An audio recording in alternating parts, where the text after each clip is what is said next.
Welcome to Week in Horror. You gotta be fucking kidding. The only podcast that will feed your horror need. The need to feed. With JL. Yeah, I'm a fucking masochist. I'll watch that shit. Eugene. Somebody has to be the sex symbol. I'm sorry. Alex. Shit, I just demonetized this forever. And Johnny O. How do you like that shit? Got halfway through the monologue before unmuting myself. Golly, it's one of them fucking days. With industry guests. Hi, this is Richard Oakes, Director of Host. Hey, this is Adam Leader, Director of Host. This is Matthew Mark Hunter. I'm Don Ellie. And you're listening to Week in Horror. And you're listening to Week in Horror. And this is Week in Horror. And you're listening to Week in Horror. Welcome to prime time, bitch! News, trivia, and more. One by one, we will take you. Join our live show Wednesdays at 7 Central, youtube.com/weekinhorror, and wherever you listen to podcasts. Week in Horror. Stay scared.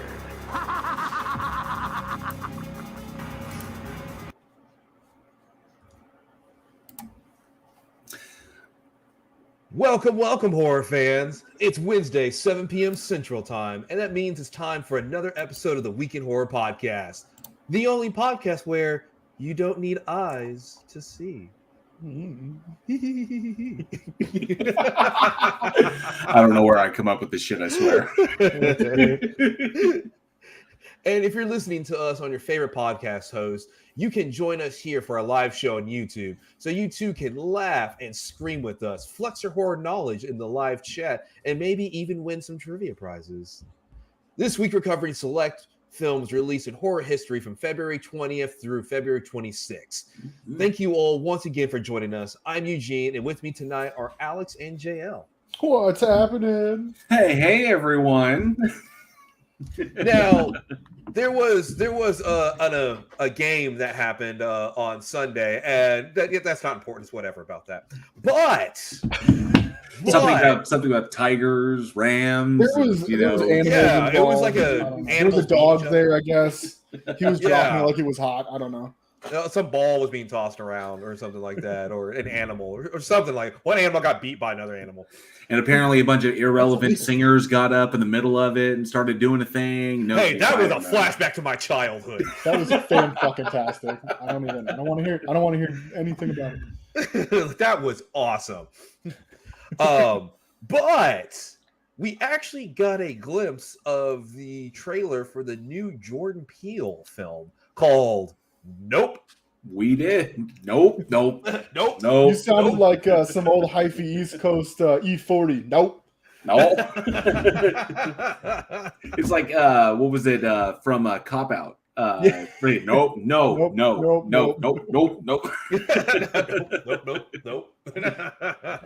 On it. But I have to say, in terms of the trailer itself, I love the trailer. I love how it gives you a real glimpse kind of what's about. Kind of has a hint of like an alien invasion out on this ranch with people that race horses, and that's it. And yeah. I was like, listen, you got a spacecraft, you got some ranchers, you got Danny Glover, you got I can't remember the actor's name that I love who was in Judas and Black Messiah, and we got some freaky shit's going to happen. Jordan Peele. What more do you need? I want to say the poster, when the poster first dropped, it's got the cloud with the flag string coming out of it, over the tiny little town in the middle of nowhere. Obviously, and it just says nope. So we see that, and obviously questions abound, like what the hell is going on? Just, you get the sense it could be aliens, but knowing Jordan Peele, it's not necessarily aliens. So there were many questions. The poster itself generated a whole ton of questions, like what the heck is this about? What's going on? Then the trailer drops and we get kind of a peek behind the curtain, but that just in turn raises more questions because it's kind of like how much did we see about Us, about the film Us? But when that came out with the trailers, the posters, everything, no one had a clue what that movie was about when it first came out. I mean, when that dropped, it was kind of like, what the hell is this? Some sort of there was no hint of anything like government wise or any of the deeper themes in that movie. None of that was given away. So I'm really, really curious, like what in the trailer was red herrings? What in the trailer is legitimate? And given what we know, companies like big production companies like Marvel Because Marvel will sometimes drop a trailer where there will be stuff digitally taken out of the trailer so as not to give too much away. And so what will be different? Will we see like a scene was like, oh, they took that one out of there just to, to kind of help keep the secret of what it's about. I'm thinking aliens. I think there's enough to assume aliens, but whether it's just like an alien invasion movie, I don't think we can go that far yet. So I'm deeply intrigued. Not to mention, I think it's a cult, like usually is. His name is Daniel Ole. I don't want to mispronounce his last name. Daniel from Get Out. Yeah, from Get Out, Judas Black Messiah, right. And then Stephen Yeun from Walking Dead. Yeah, which David Kaluuya. Is it Kaluuya? Is it Kaluuya? No, that's Daniel Kaluuya. I'm sorry. I thought his last name started with an O. It's like I thought it started with a K. Oh, there's a Daniel Kaluuya. If you're talking about the main character, who played Chris Washington in Get Out. Yeah. Okay, I'm sorry. I'm thinking of another actor. So Daniel Kaluuya, British actor. I remember first seeing him on an episode. I first saw his work in an episode of Black Mirror. Is when I was like when I first. That was the first place I saw him too. Yeah, it was the futuristic one where everybody has to, like people live in cubicles and everybody does like the bike riding and everything. And it tries to generate profit and stuff. So I remember seeing him in that, and he was brilliant in that little short piece. And then of course Get Out was absolutely phenomenal. So I can't wait to see him in this. Judas and the Black Messiah was fantastic. The work he's done has just been stellar. So I'm looking forward to what Nope is, but I honestly got no fucking clue. I have no fucking clue what's going to go down in this movie. Man, and Aaron Reese had some good things to say about it when we talked about it. Just kind of, there's so much going on. Like you got the wacky waving inflatable arm flailing 2 men in there all over the place. How long did it take you to memorize that shit? About a day and a half after I saw it on fucking Family Guy. The wacky waving inflatable arm flailing 2 men warehouse and emporium. We're passing the savings on to you. But no, I mean, like there's a lot of stuff in there that could be used as symbology. But like maybe not. Maybe they're just there to like fucking twist it around. And then there was so much in the trailer that was like, he's fucking with you. He knows he's fucking with you. But you're never going to figure out how he's fucking with you. Right. And that's what's going to keep me interested because there's going to be other... I bet we get a trailer that like shows something totally fucking different, closer to the movie. So it's going to be like, what? Yeah. Symbolism, yeah. Jordan Peele films obviously filled with symbolism. With one thing meaning something.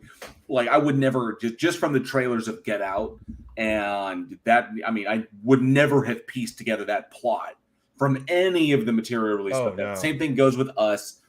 So like I said, I've learned not to trust it. I've learned not to trust what Jordan Peele is hand feeding us until we actually get the main course. It's kind of like, what is actually going to happen in this? I'm thinking there's aliens, but that doesn't. But I honestly don't. It doesn't mean it's only aliens. It doesn't mean it's only aliens. Yeah, that's the other thing. Is it's like it could be ghosts and aliens just happen to meet. It might not even be either. It could just be. It could be fucked up humans. It could be. So. Well, see, that's one of the things. That's one of the power when you have a powerful name behind it. Because I started watching a lot of old teasers. So I watched teasers from like Back to the Future, Doctor Strangelove, just little teasers. And one of the things that a lot of these teasers have in common is you can do a teaser because you have a name attached to it. So when they did the teaser to Back to the Future, it shows some close-ups of the DeLorean, not even the fancy stuff in the back, but just close-ups of the DeLorean. And then it just goes, Steven Spielberg. Bingo.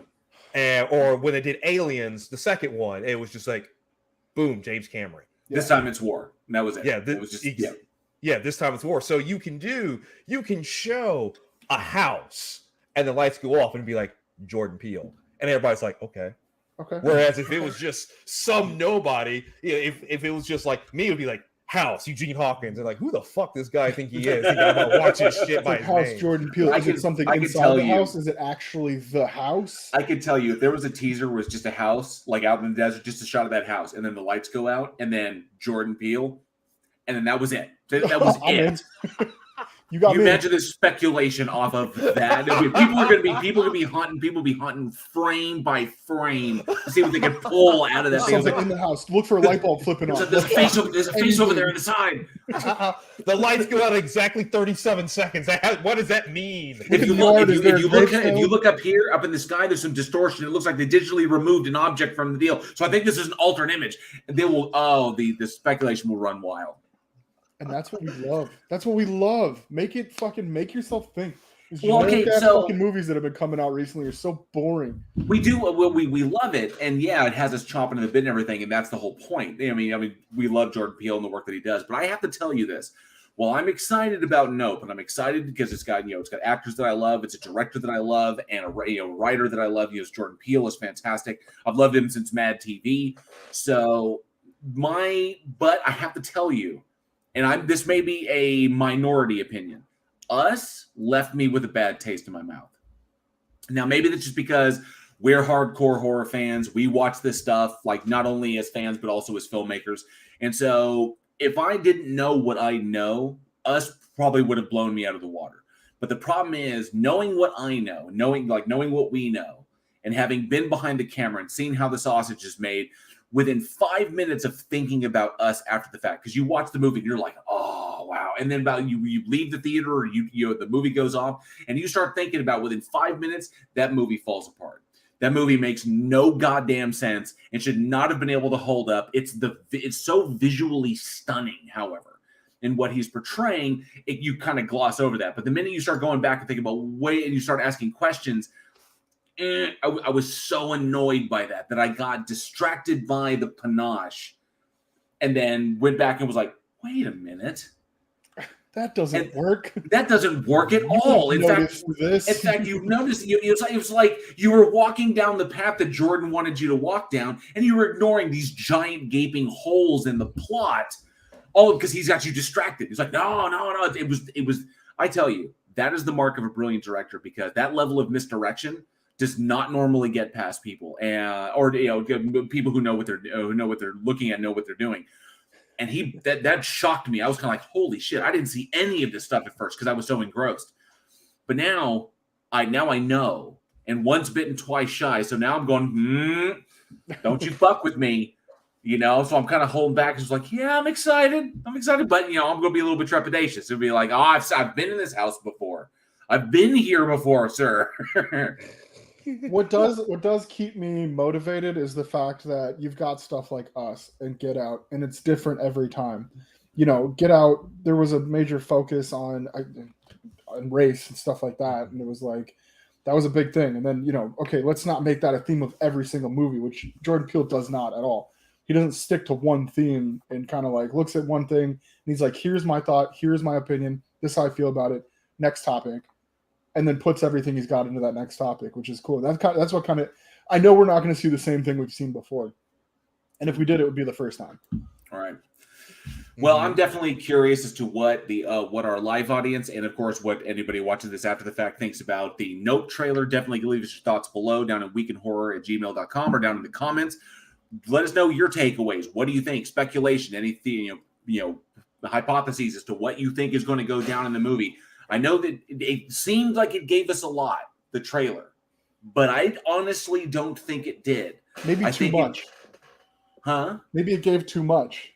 I know that's even possible. That's even possible that the trailer gave away the game. Maybe, but I don't know. I don't. But see, the thing is Jordan Peele plays with you, and he's master of this. So you think you're 2 steps ahead, when in actuality you're 5 steps behind. Right. That's what I mean. Right. Too much. Oh, he gave us too much to think about. We're going to think way too hard into it, and it's going to go left. And it's like a look over here, look over here. He's banking on it. Yeah, it's working because we're talking about it. We're talking about it. Because you're like, no, it's got to go left, and then it doesn't go left, and you're like, wait, no, you were supposed to go left. Damn it, Peele! Oh, I'm like Dr. Claw over here. Curse you, Gadget! Oh, well, we have one more thing that we want to do, and then we're going to check out and see who is joining us in the live chat tonight. But we want to knock this out of the park because we have a bloodbath debate coming up, and we got to do the coin toss. You ready, boy? Yes. Let's we got to do do this. this. So the bloodbath this month is between Alex and Eugene. Alex been on a fucking roll. No idea how this happened. But I'm glad we could be here today. Alex coming out of the woodwork. So here we go. So we are going to do the official bloodbath debate coin toss. Winner of the coin toss gets to select which icon they want to represent. And the choices are Mick Taylor from Wolf Creek or the Hitcher from the movie The Hitcher. So, technically, his name is John Ryder. John Ryder from the Hitcher series, or Mick Taylor from the Wolf Creek series, Wolf Creek franchise. So remember, the Texas is we'll make sure the camera sees. The Texas is heads. The Texas Frightmare Weekend. Text in the back is tails. So Alex, as the winner of the last debate, you get to call it in the air. So call it up. Tails. And we have God, tails don't fail. Fucking time. Tails doesn't fail. Oh, man. See, this one's hard because it comes down to like having fun with it. This could go either way. This one's pretty right down the middle. So who do you think? Who are you taking? How many fucking Hitcher movies were there? 2 Hitcher movies plus a remake. Yeah. And then Wolf Creek, it was about the same. Wolf Creek has 2 movies and 2 6-episode series. Oh, that's right. Shit. And a third one coming out soon. I cannot wait for Wolf Creek 3. I'm eagerly awaiting that one. I'm so glad John Jarrett's back to play it it's again. not coming out before the bloodbath because that would probably help. So, who are you taking? Fuck. Just give me Mick Taylor. Mick Taylor? I'll take Mick Taylor. No, that's the one I would have picked. Yeah. It's a lot of fun, and there's a lot to go off of those at least the first minisodes. Okay, so we have Alex versus Eugene in Bloodbath 27. 27 bloodbaths. Jesus, really? Yeah. 27 bloodbaths, man. So Bloodbath 27 will be Alex versus Eugene, Mick Taylor versus John Ryder. This is going to be a good one. I'm kind of excited because they're so evenly matched. The difference is just one is Australian, one is American. One is so fucking Australian, which is so much fun. Australian. The evil Dundees. Oh, I'm looking forward to this. Looking forward to what you guys bring to it. So let's take a look and say hi to whoever's in the chat real quick. Real quick. And for those listening, and you want first access to the bloodbath, definitely check out our Patreon page. So that way you can get, when it drops March 1st, you can be one of the first people to listen to it. And on our higher tiers, you can join in as a judge in the debate. So you can actually hear the argument, put in your own input, and then you get to vote on who wins between me and Alex. So definitely check out our Patreon page and be a part of our bloodbath. And patrons, the current patrons, be sure to check your messages because we sent them those messages out as to the dates and times as to when we'll be holding these. So be sure to check those so you can message us back in RSVP. All right. So we have got, let's see who is in the chat tonight. What horror fans have joined us? I see Angel Rivera's in the house. Angel Rivera says, first, you are first. Congratulations. You see Travis Brown is in the house. Thank you so much for being here. Donnie does that as well. Thank you so much for being here, Donnie. Waves hello. And then I've got NA, one of our longtime patrons is in the house. Good to see you, NA. Thank you so much for being here. Sarah Vela is in the house. Says, I'm early because I was afraid I'd miss this one. Can't stay long, but wanted to show support. Thank you so much, Sarah. We do appreciate it. Thank you. There's Aaron Reese up in houses. I forgot to put on my costume for a moment. I don't know what you're doing over there, but I love the enthusiasm. All right, Jinju's in the house. Good to see you, Jinju. Thank you so much for being here. And then I see Sarcasm's in the house, one of our amazing patrons. Thank you so much, Sarcasm. Good to see you. As you can see, all of our patrons are listed down in the banner below. You get your name on there as a big supporter of the channel, which we do appreciate. Charlie Welch is in the house. Good to see you, Charlie Welch. Mr. Andrade as well. Thank you so much for being here. Appreciate it. And I see Tony Regime is in the house. Yes, sir, you were on time. And it's apparently Charlie Welch's birthday tomorrow. He turns 42. Happy birthday. Fucking birthday, Charlie Welch. Happy birthday, Charlie Welch. Thank you so much. Thank you. Thank you so much for being here. I hope you have an amazing day. So then I totally screwed that up. My head is just somewhere. So, Nerd Journal, thank you so much for being here. Good to see you. H. Jasper E., another one of our amazing patrons. Thank you so much for being here. H. Jasper. Ivy Gentry's in the house. Thank you so much. Ivy, good to see you again. Let me see who else we got here. Boop, boop, boop, boop, boop. Oh, there's Jordan, and the Jordan says in the house. Good to see you. Jordan, we are doing good, sexy party people. We are. Mods, I see a bot up there in the chat. You know what to do. Smash that sucker like a zombie head. Gosh of Heckfire's in the house. Good to see you, Gosh of Heckfire. And I'm trying to line myself up with the Elvira picture every time you click on the. Oh yes, Travis. David David, I can't pronounce his name. David Oyelowo. David Oyelowo was who I was thinking of, but Daniel Kaluuya is the actor I was trying to pinpoint. So, yep, Sarah Velez, have a good one. Says life calls. I can't stay. We'll catch the rest a bit later. Have an awesome week in horror. Thank you, Sarah. We do appreciate it. Thank you so much. And Alex nailed it. Tony Regime asked if I was advertising shampoo now. You are. Scott Stapp, circa 97 in the house. Sir Little Wolf's in the house. Auru to you. Thank you so much for being here. We do appreciate it. And I think... scroll. We'll keep going. Charlie Welch got his Hitcher all the way. Fucking love that movie. So he's got to vote for the Hitcher. Oh, Sarcasm says everything Nope showed us in the trailer happens in the first 10 minutes, and then shit gets real. That's how you do a trailer. Because I always believe you should never use the last 30 minutes of your film in any part of the trailer. I've always believed that. And if you cannot generate enough interesting stuff to happen in the first hour and a half, go fucking rewrite your goddamn movie. Yeah, that means your movie sucks. That's how they used to do it back in the day. Surf is not in the house, but Surf is here, most likely lurking. We do appreciate it, Surf. Another one of our amazing patrons. Thank you so much, Surf, for being here. Mr. Andrat has turned lurk mode on. We see that. Thank you. And then, of course, that is okay. Cool. I didn't miss anybody. I got through it quick. Boom. I like as far as you know.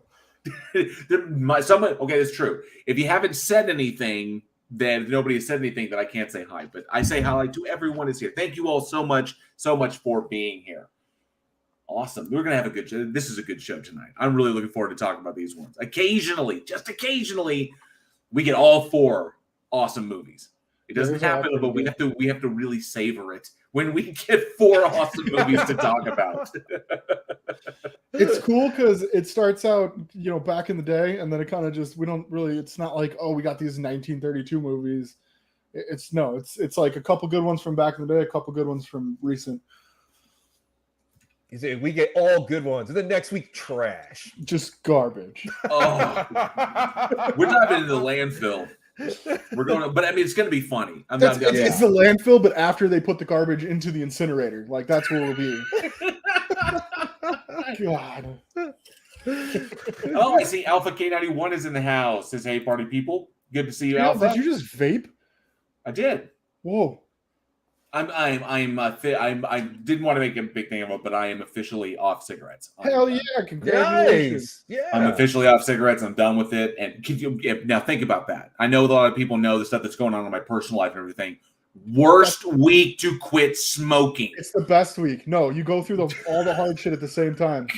Go through the hardest shit now. Get it all done. You've got other things to focus on. It'll help. Dude, I smoked for 14 years. I've been cigarette free for 5 years now. It's hard the whole time. It is. And I've quit before in the past. For years at a time, I've quit in the past. But then I ran into a situation at my old job. Alex knows. And then I was about to just commit murder. I was about to just commit murder. So I needed to. I was like, and there's times I'd come in on a shift and you'd be standing outside and be like, "Oh, supervisor's here, huh?" You'd be like, it was just awful. God, I hate that Bob Barker. Fuck you, Bob. The price is wrong.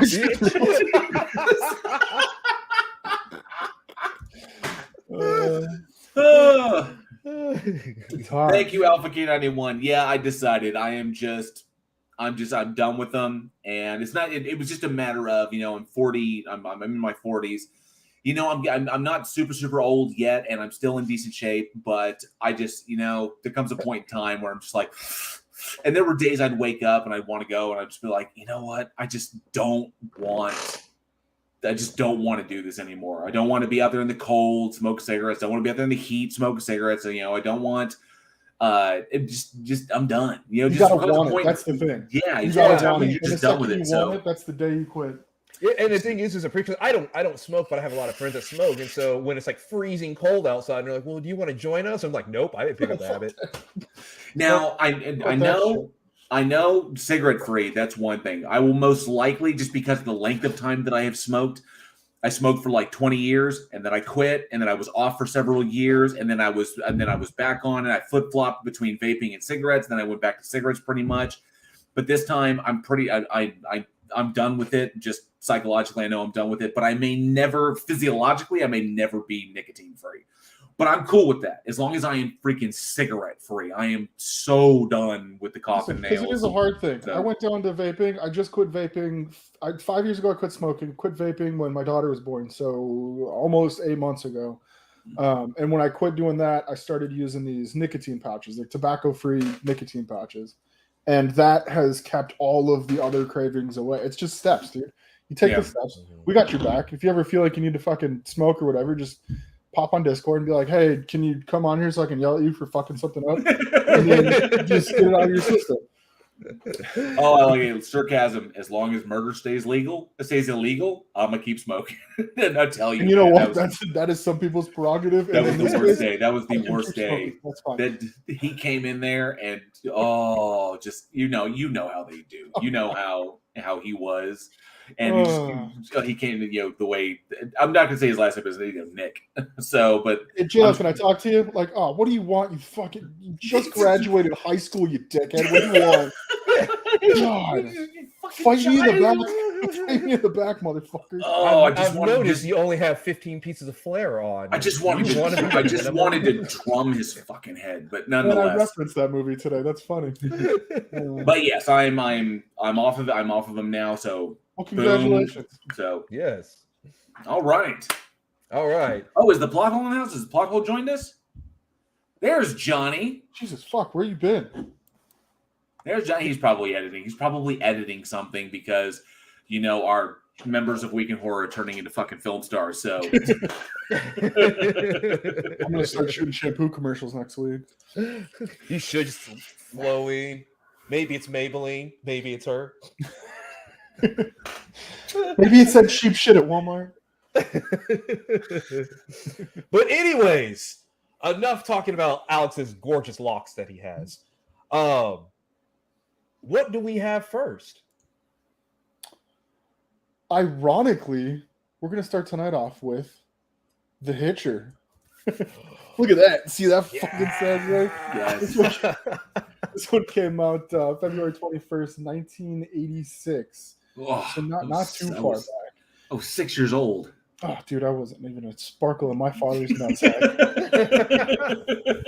This movie was directed by Robert Harmon, written by Eric Red, starring the great Rutger Hauer, Jennifer Jason Leigh, John Jackson, Jack Thiebaud, Thomas Howell, Jeffrey DeMunn, Billy Green Bush, Armin Shimmerman, and Shimmerman, and John Van Ness, which was fantastic. Watching that, it's unbelievable. Just going back and seeing these baby faces. I know they're so young. It's so weird, especially seeing C. Thomas Howell in there. It was like, I know, right? What the fuck, man? Well, C. Thomas Howell, baby face C. Thomas Howell, Jennifer Jason Leigh, like. I'm so young, and then of course Jeffrey DeMunn. I've been following him. He used to, the guy's just a character actor. He's just been around for forever, and and hearing him with that Texas accent, it's like that was the only thing. I was kind of like, wow. He nails it though. You know what was weird was seeing Jeffrey DeMunn in this too. Is like he hasn't really aged. I mean, he has, but like for being 40 years old, yeah, it was kind of crazy. Yeah.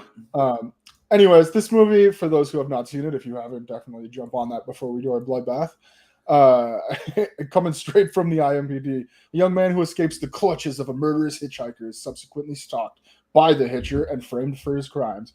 So guy escapes being murdered, and then murders happen, and this guy's trying to go around clear his name from being framed by John Ryder. Going back and why I hadn't actually gotten back and watched this, sat down and watched this for a while because you watched it 37 times when you were young. Well, I mean, it's been a long time, but then again, the remake came out with Sean Bean, and so I'd watch this, so I'd go, watch that one. Because, what a fucking remake it was. And I going back and watching this one, you realize it's like, wow, I love number one. I love I dig the changes they made. I love the original for what it did. But it really, really struck me that when you watch this first glance and you don't know anything about it, then it really comes off, the violence of it and just the craziness, is really, really intense. Going back and watching this and knowing what I know now and the quiet brilliance of this movie. So Harmon and Eric Red was not the only person to work on writing this movie, but what Harmon was able to do, the balance he was able to strike between a straight up gory slasher film and a Hitchcockian suspense thriller. And I loved that because it didn't go so extreme that he was like, we have to show all of the terrible, horrible stuff and like guts hanging out and all that crap. But Rutger Hauer, and then this all bends on the relationship, on the chemistry between C. Thomas Howell and Rutger Hauer and what they built between one another throughout the course of the movie. If it hadn't been Rutger Hauer, this movie would never have worked because he has that, and that was the big difference. If you watch the remake, if you've seen the remake, Sean Bean gives that kind of physicality. He's got that square jaw. He's got just the look of him. He can really project the physicality of this. Like, I'm a super violent person, but Rutger Hauer had that quiet menace and pathos that he brought to it. Whereas like, this is a believable person. Like, this isn't just a Terminator that walked around, this movie style, just unstoppable killing machine.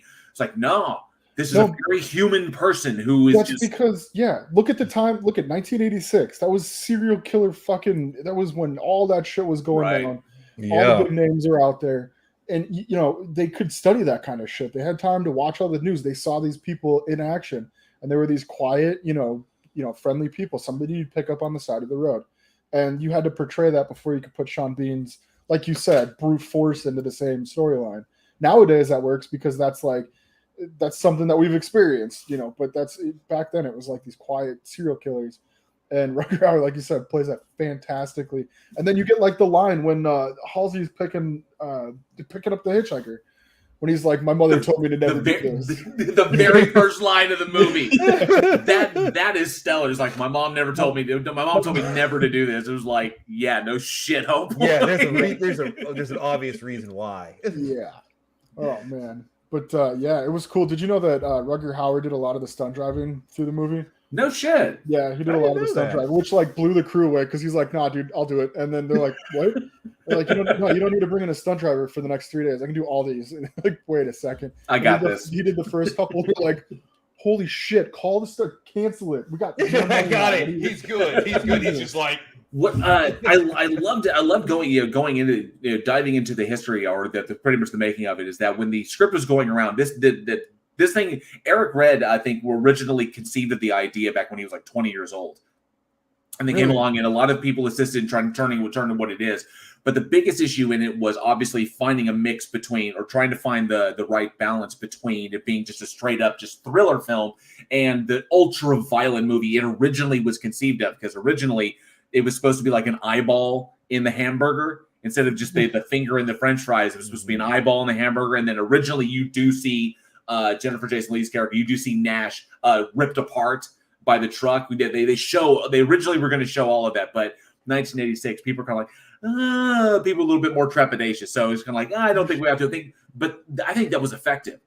Just showing the finger was good because he's absentmindedly just picking stuff up. And then we didn't have to see her ripped in half. Right. We just needed to see the effect it has on John. Yeah, what were exactly? Honestly, I think if you went and you showed the gore of it, you would actually take away from the scene, because the scene is more about John and Rugged Howler when they're sitting in the truck together, and it's that tension. Right. He has his foot on the brake, and then it's just that close up on the foot, and he just releases, and you just know you can never beat the imagination.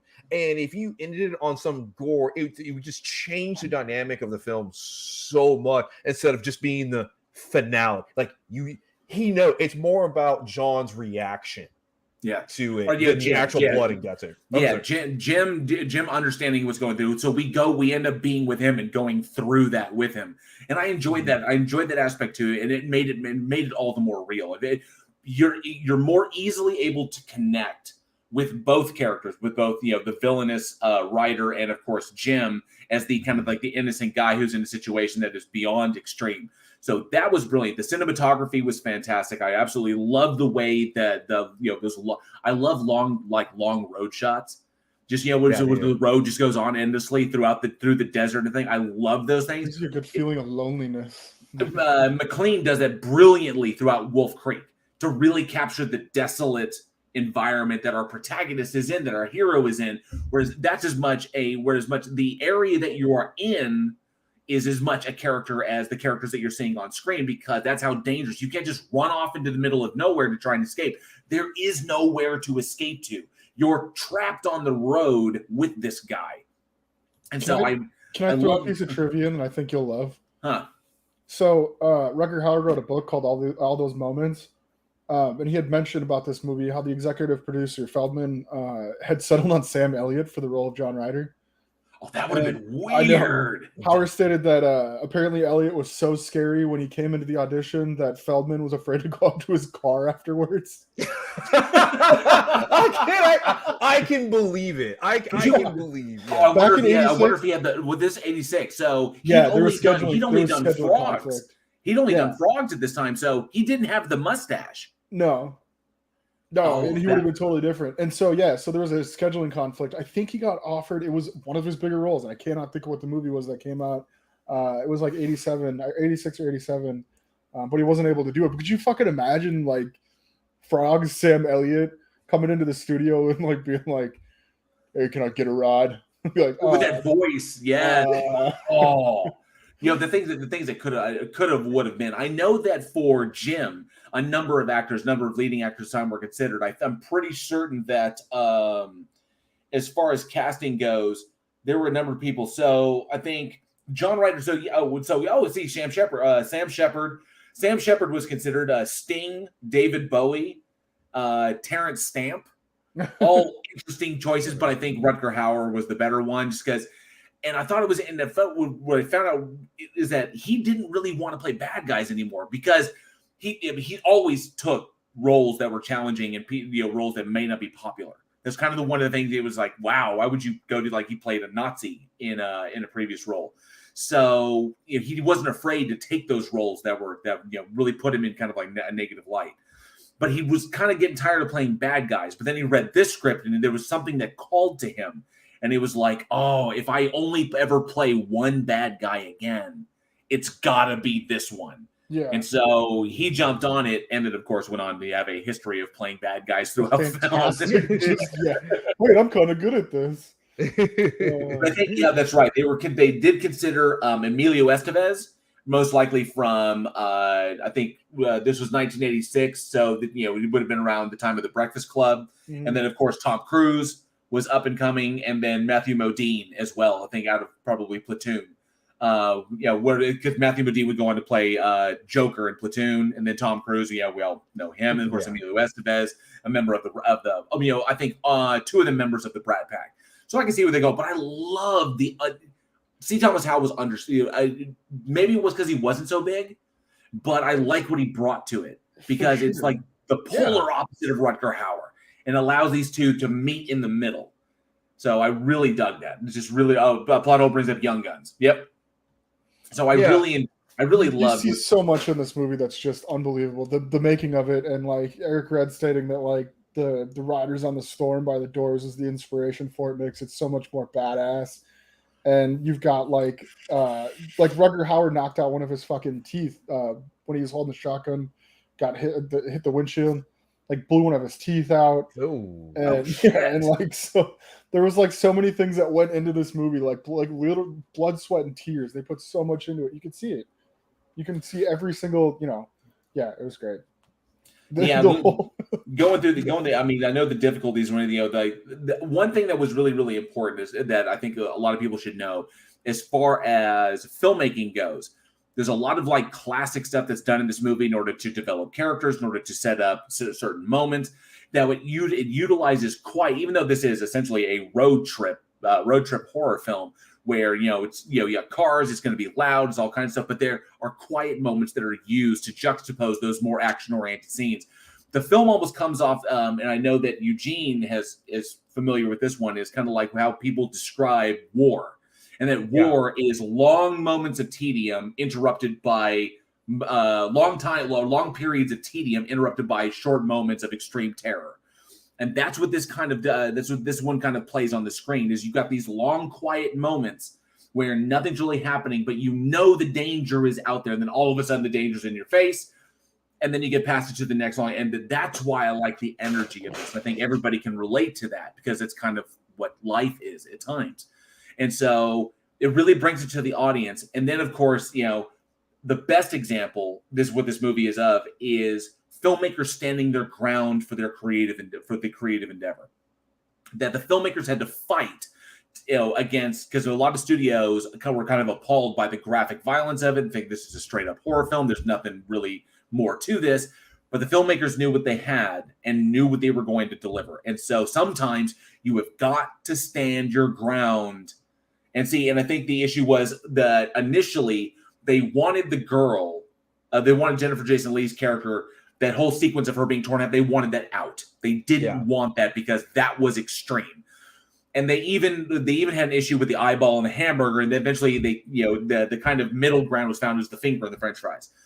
But having the was supposed to be 3 hours. They cut it back because pulling out all the gory shit. But the filmmakers held their ground with Jennifer Jason Leigh, with Nash being torn in half. Now, we didn't see it because we didn't need to see it. Smart filmmaking choice. But they stood their ground to the last minute. It's like, no, it has to be in there. It's like, no, we're not comfortable. It's like, nope. We capitulated on the hamburger scene. We're not changing our minds on this one.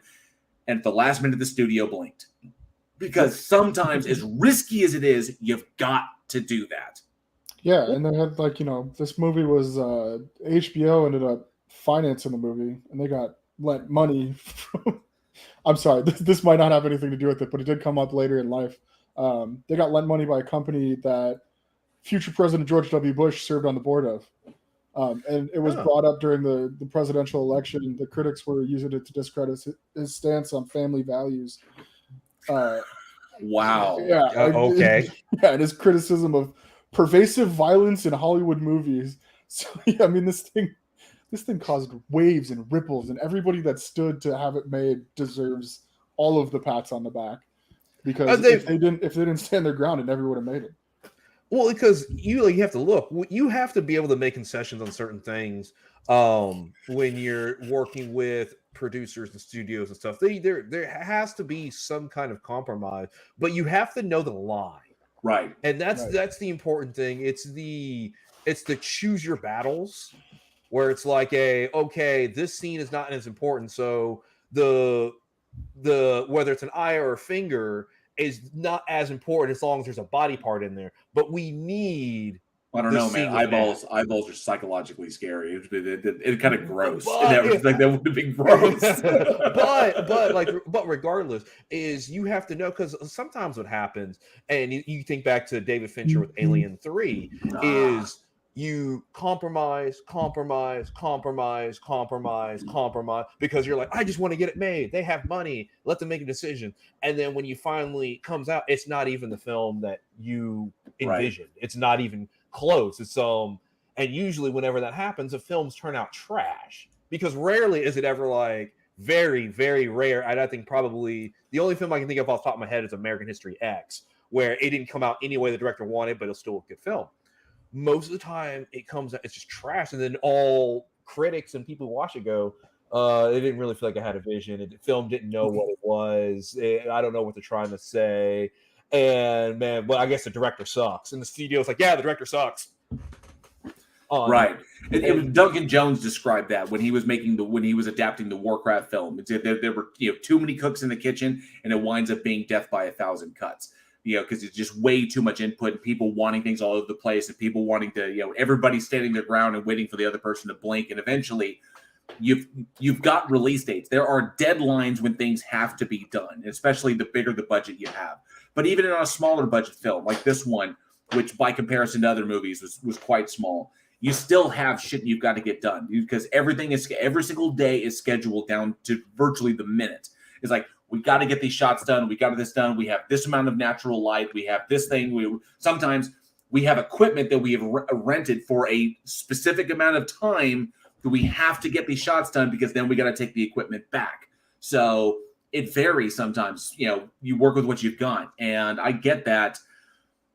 You do have to compromise. And I love what they did here is that despite HBO Silver Screen and everyone there except for Dubrow fighting to get them to change this, like they didn't want the girl to die. They wanted her death to be less extreme. They wanted, whatever. And they're like, nope. And then eventually, okay, fine, we capitulate. You got it. So it's picking and choosing your battles and knowing, which hills you want and knowing which hills you're willing to die on. Because sometimes, and I hear this way so often, is that you get a young green filmmaker who gets, they get the money, they get the script, and then their eyes get bigger than their stomach, and they're like, and then they choose the wrong ones to try and fight for, and they either wind up getting replaced, or the studio will tank the movie just because, right? Because it becomes a political thing. So but I'm glad that they held on to this one because the movie is fantastic and it's a brilliant example of that fine line between just a straight up like thriller. It's like oohs and ahs to a straight up, horror movie where this guy's doing all this horrible shit. So I dig it. I absolutely fell in love with it again. I'm so glad I got it. And I'm looking forward to going back because it has a sequel, The Hitcher Two. I think it's The Hitcher Two. I'm still waiting. I think is what it is, but I still haven't reached my fucking destination. But it came out like 2012. So I'm looking, it was like a long time. It's like, and it's C. Thomas Howell is back again, but this time in the sequel, it was Jake Busey. chip off the crazy block. That's going to be the bad guy. So I'm looking forward to. I'm looking forward to. I need to find a physical copy to add to my personal collection. I can't believe I didn't have it before, but I love going back, watching this, and falling in love with it all over again. It'll be good. I haven't seen the second one. I'm trying to look it up right now to see where I can watch it. But the new one. Looking forward to that shit. Yeah, so I guess we asked the audience. I mean, we've talked about the I almost said Sean Penn remake. Oh, that would have been fucking weird. God, Sean Bean remake. And the original, there's a lot of points in the original that the remake would not have been a success without. And that's like we talked about the actual like blood, sweat, and tears that went into it. It was a great movie. And the remake wasn't bad. No. A lot of Sean Bean stuff, I personally am not a fan of because he is just that brute force. Look at me and my big shoulders and my square jaw, and I can beat you up. And it's like, yeah, whatever. You kind of get hold of it. But he did really do a good job. They did do a good job remaking this movie. So that's what I want to ask the audience. If you've seen both, if you haven't, check them out. Let us know. Which do you like better, the original or the remake? Let us know at weekinhorror@gmail.com in the live chat or call JL's phone. His number is 819. Don't worry, it'll flash below. Well, I would say Cindy Johnson jumped in the live chat. Cindy, it's good to see you. Thank you so much for being here.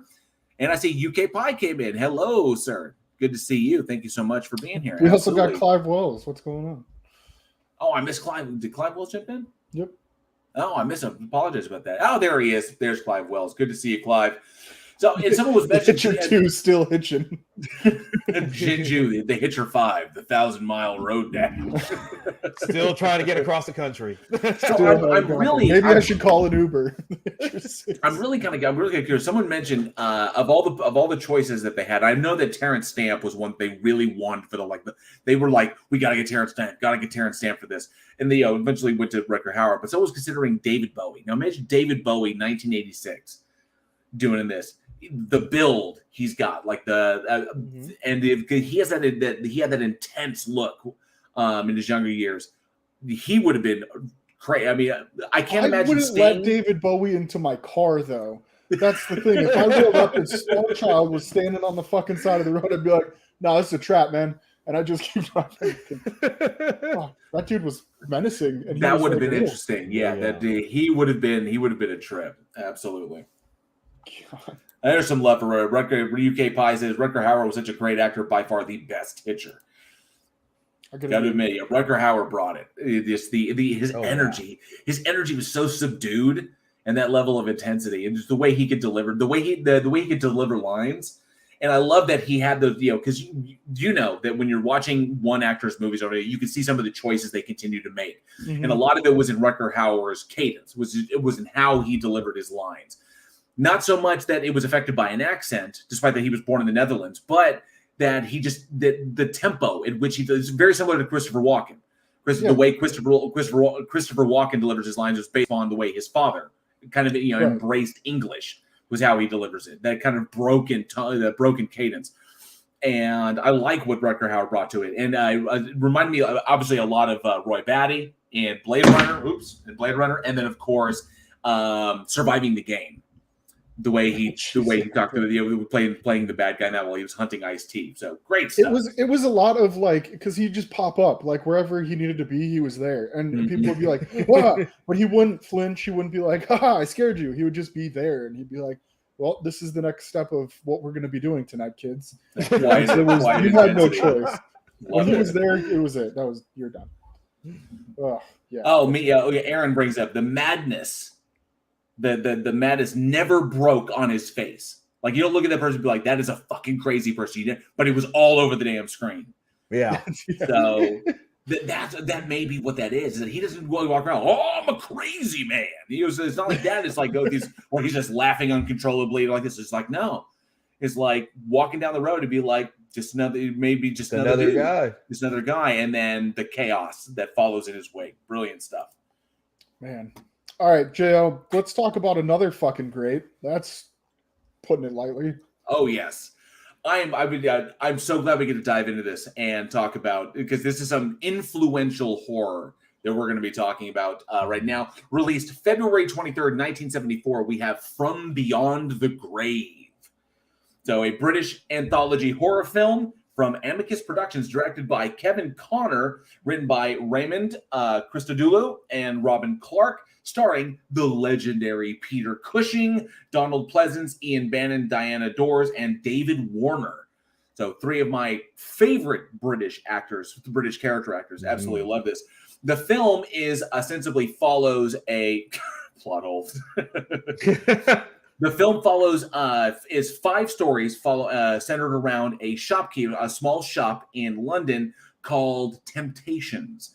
And the individuals that come into the store and happen to buy a product or buy an item or steal an item in one of the cases, and the terrible shit that follows in the wake of that. I got to tell you straight up. Okay, there's a couple of takeaways. One, I love Peter Cushing. That man could do anything at all. I adored him in this. It blew me away how quintessentially British this movie is. It was shocking how British this movie was, and how the English just deal with kind of like the horrific situations that they're in. Most notably, the one about the psychic, the medium who sees the elemental in the guy's chest, and then they go through the whole process of removing it. But their reactions, everybody's reaction is like, "Well, goodness, that was a trying time." It was just unbelievably British. You put the tea on. But I absolutely adored this movie. But here's the one thing that really stuck out to me, and I hope that you guys caught it as well. Did this not feel like the inspiration for Stephen King's Needless Things? Yeah. Or Needful Things. I was going to say Needful Things. Yeah, so Needful Things. Because Needful Things was written in 1991. The adaptation came after Ed Harris, Max von Sydow, Bonnie Bedelia. But I was watching this and was like, holy shit. The character's name is Leland Gaunt, Peter Cushing. You can't be that. I don't think. And this was just a few years. This was just a couple of years before he did Star Wars. So you've got Peter Cushing looking just like, Gaunt, like the Gaunt. Oh yes, I'm just a humble shopkeeper. It's like, no, you're not. No, you're not. I don't believe you. I don't believe you. Where's the razor blade?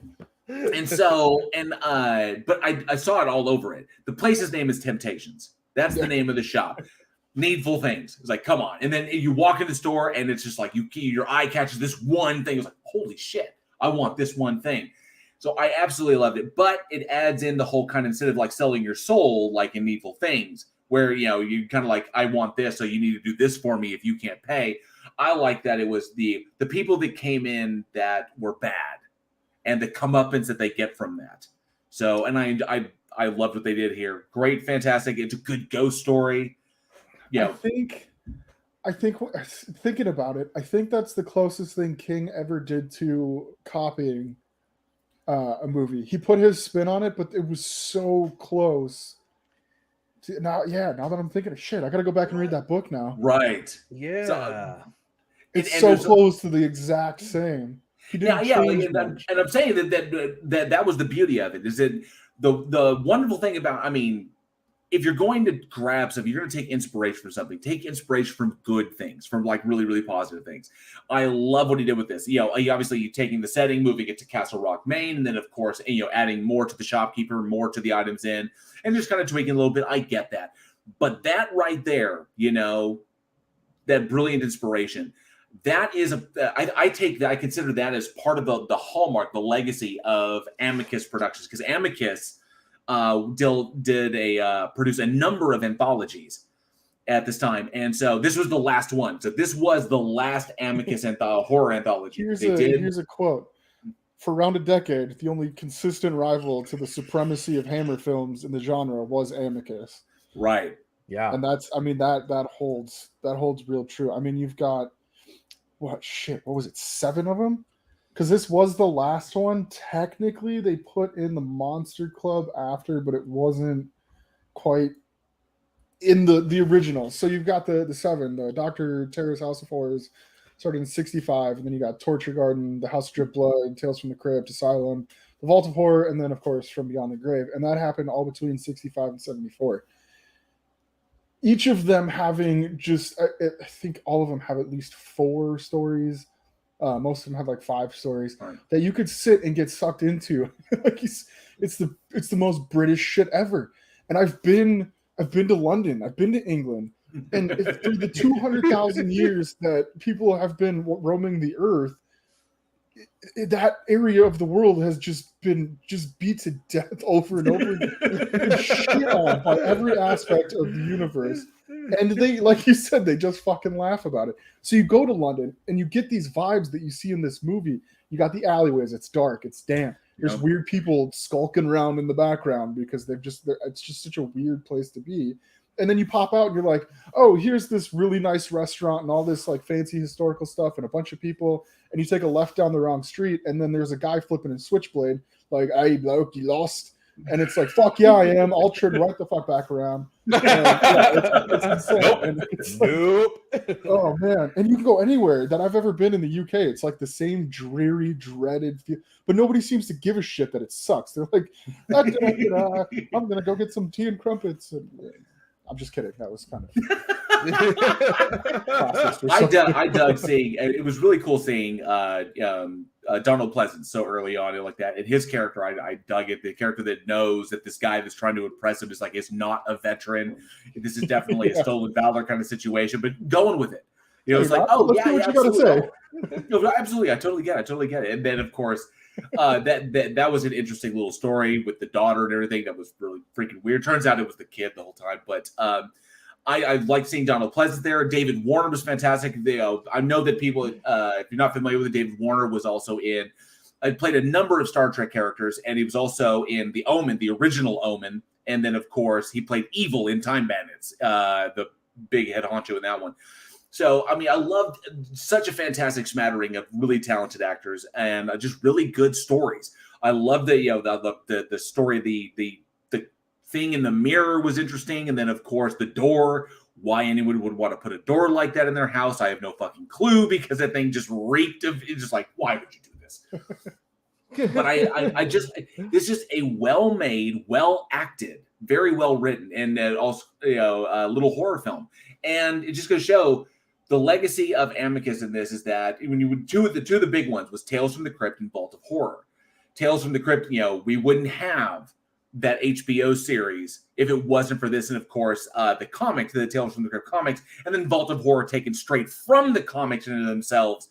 So I love what Amicus did. And if you go back and watch the stories that they told in those movies, you can see the inspirations they had on the horror directors that we know and love today. Predominantly, you look at this one, and it's not just Needful Things. You can tell that this thing was inspiring King way back in the day, because this was 1974, and I think he had. I don't even think Carrie had come out just yet. No, I think Carrie's 76, right? 76. And so, but then you go and you watch Creepshow, an anthology, horror anthology, written by Stephen King, directed by George Romero, and you could smell this film. You could smell Amicus all over that movie. And so that's where that big inspiration came. So I wanted to recognize Amicus for what they offered it, because not a lot of American audience, especially today, so many years later, will recognize these films for what they contributed. They see the legacy of it up there on the screen. Because even directors today like Eggers and Alvarez and a number of other horror directors are taking inspiration from these things, whether it's in their set design, whether it's things going, whatever it is, you can see the little hints from that and how important the Amicus anthologies were to what we have for horror today. And we more recognize Hammer. Hammer was just the big thing, because Christopher Lee, Peter Cushing, Vincent Price, and the Dracula's, all the Dracula movies, and the Frankenstein movies, and what Hammer brought to it, kind of reinventing Universal horror. But Amicus was really, really important. I know that David Warner wasn't in Star Wars. Peter Cushing was in Star Wars. David Warner was in The Omen. I said that. Something like that. He's trying to catch let me clear this up, plot hole. I don't hate England. I love their I don't give a fuck attitude. They don't give a shit. Like, fuck you, please. Fuck the Kappas. He says that with pride, yeah. No, I love it over there. It's great.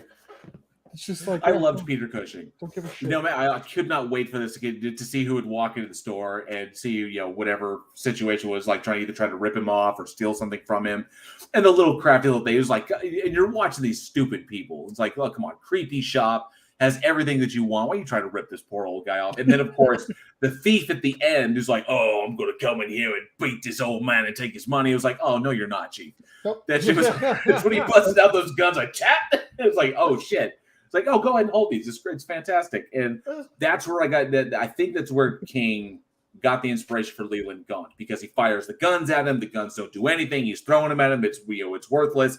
And then you get to go in the box. And then box. And Travis Brown is right. Yeah, David Warner played Sark and the MCP in 82's Tron movie. He was in Tron as well. He was in for such a little role, and he plays it with such gusto. Although I thought it was a little weird. You just bought the mirror. You've had it less than 24 hours. And you're already straight murdering prostitutes and shit. It was like, damn, that was quick. It was like, this went fast. It was like, escalated quickly. No time wasted. It was in the back of his mind the whole time. This was not a new thing. Yeah. The plot twist is it's just a regular mirror. It's all in his mind.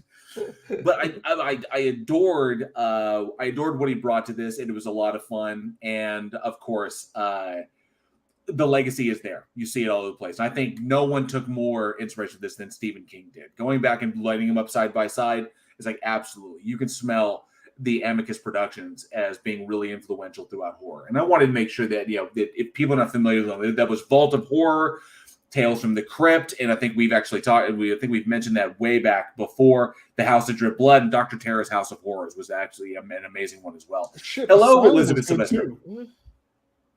Which one? Asylum. Oh yeah, that was great too. I mean, it's like I'm gonna make like a huge fucking reach here and be like, American Horror Story kind of plays the same way. Each one is like a different adventure that you could go on. For these are obviously shorter, but like you get something different. It's like, here, we're gonna touch on this. Tales from the Crypt, fucking legendary. And Ralph Richardson was amazing as the Crypt Keeper in the Amicus Tales from the Crypt. And then and just the sense of that, and you could see they adapted those the anthology. They adapted directly into the actual series. Only the difference was just the Crypt Keeper to kind of bring up the energy and make it a little bit more modern. But then again, we got the Crypt Keeper as a horror icon. So it really does. But going back, if you imagine the inspiration for that kind of character, going back to all the way back to Ralph Richardson in what he brought, I thought it was really, really cool. That was 1972. So fantastic stuff. Yeah, and if you get a chance, just to throw this out here, the horror anthologies were partly inspired by 1945 Dead of the Night, or right. Dead of Night. Yeah, Dead of Night. Yeah, check that out too. Nice, It's definitely worth it. So going over this, I strongly recommend it for anybody who is looking. This is how you do an anthology. A nice, very, very simply done. Each story in and of itself linked by your framing narrative. I thought it was really good, really good. This one falls back on the casting, choice character actors that were all brilliant in the little roles that they played and the things that they brought to the screen. And of course, I wanted to ask, because we talked about it so much, but Peter Cushing, legendary Peter Cushing of both Hammer Horror, Amicus Productions, and people know him from all sorts of things, predominantly Star Wars. I am very curious, given the legendary career that man had. I'm kind of curious. I want to ask the audience, what was your favorite Peter Cushing role? Whatever role he played throughout it, whether it was Van Helsing, whether it was Dr. Frankenstein, or any of the number, or maybe even Star Wars, but he played so many different roles. And it was just across the spectrum, and notably in horror. What is your favorite Peter Cushing role of all the things he played? I'm very, very curious. Let us know down in the comments below or at weekinhorror@gmail.com. God, that's so hard. Yeah, there's a lot. Really, There's a lot. really pushing Yeah. I will always fall back on Cushing as Van Helsing. Just him and Christopher Lee. You can't get much better than that. And I love the moments when the whole bullet cannot kill me, and he's just like, a silver bullet. And then you have that look in Christopher Lee's face like, oh fuck. Oh, no. I love these moments because he was just such confidence he had. I loved Peter Cushing. I love him in everything he does, but I will always remember him as Van Helsing. He was just pitch perfect. Stuff. But then he also did play in the 80s Sherlock Holmes. Sherlock Holmes, right? Fun. Oh yeah. Oh, some of those were really good. I loved him cast as Van Helsing because you look at him compared to Christopher Lee at the time. Christopher Lee, towering, strong.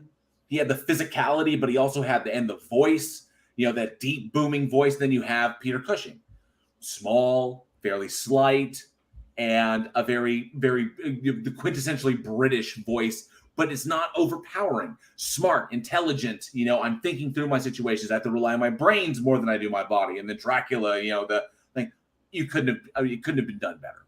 Absolutely not. All right. So we have two more. And I'm looking forward to because this one is kind of topical considering recent events. I'm going to say as far as theme goes. But Eugene, what do we have next?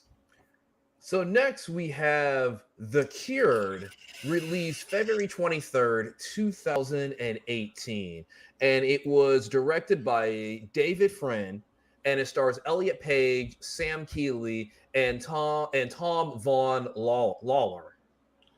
And basically what ends up happening is they find a cure for the zombie virus.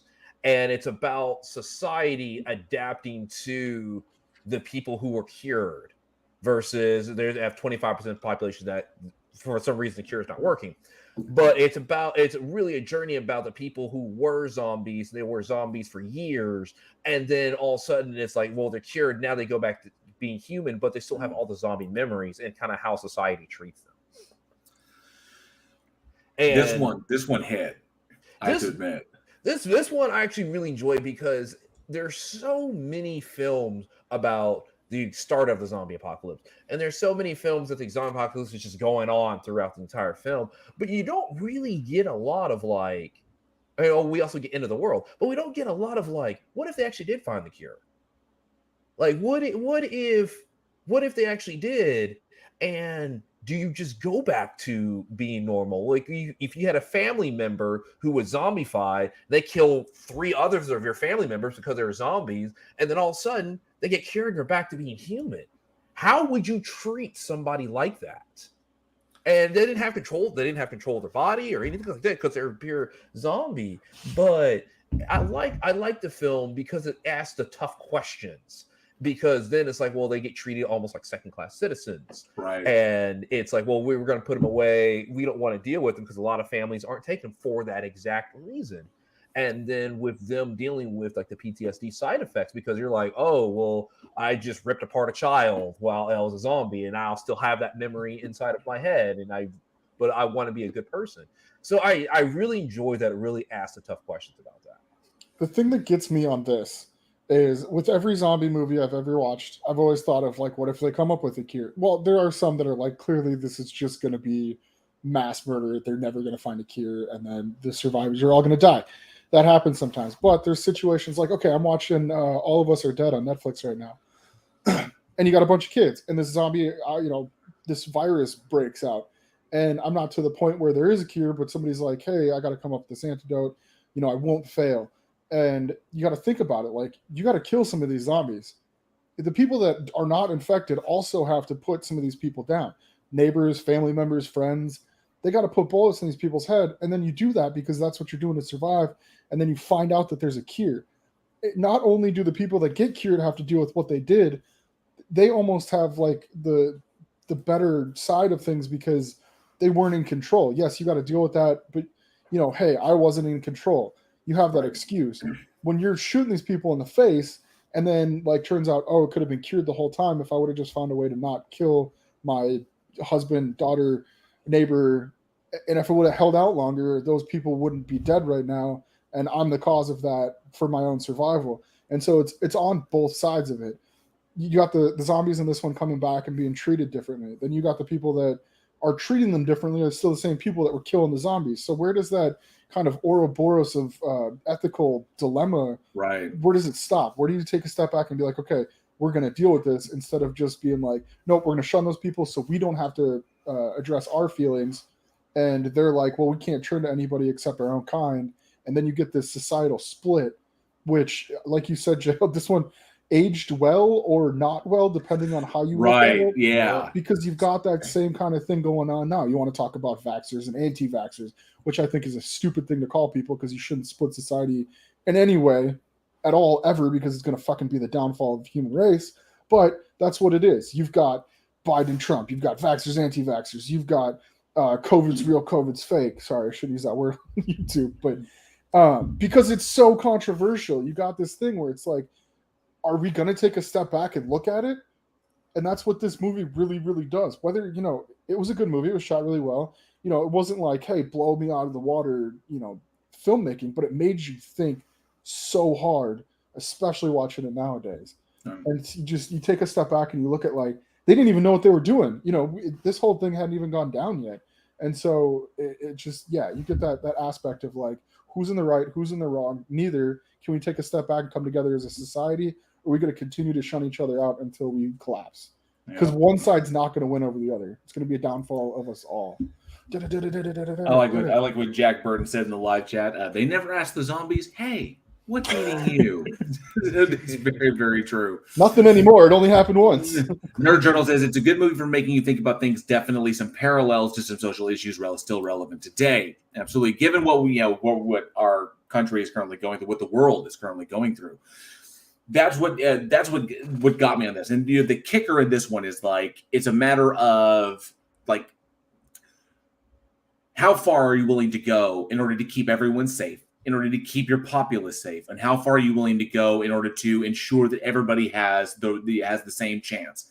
Because as Alex was describing in this story, 25% of the population is not affected by the cure. So you've got this resistant 25% that they currently got locked up trying to do something with it while they're trying to possibly find a cure, but it's like minimal success. But they still know that those people are in there. And those people are in there. But minds. These individuals are also an extreme strain on the country in and of itself.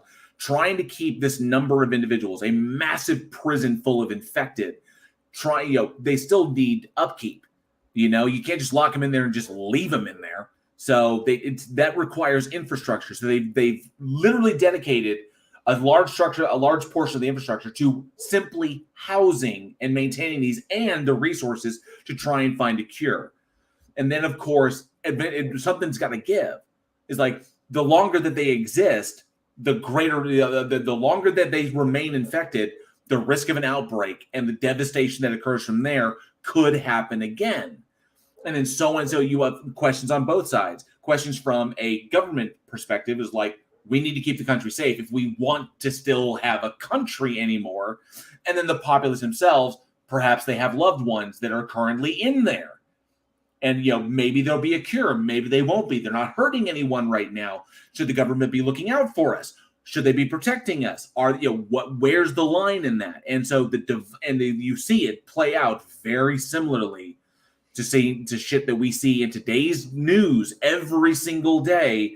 Everyone's got their opinion. Everyone's fighting for this. Everyone's fighting for the rights of these people. And the way that they treated those that were cured, how do you deal with that? It's kind of like how you see people today treating individuals who were against the vaccine, and then all of a sudden they get sick and they wind up in the hospital. It's like, well, you're like this. We don't need that kind of societal division, but it does exist.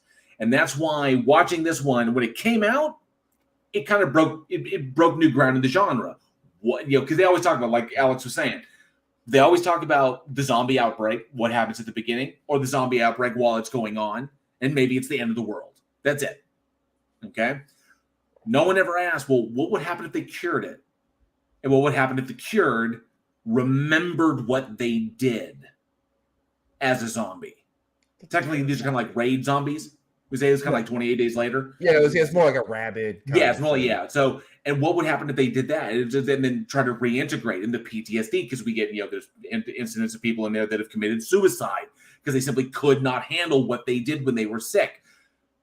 Were they in control? They probably weren't. Were they aware of what's going on? It's just wild in that respect.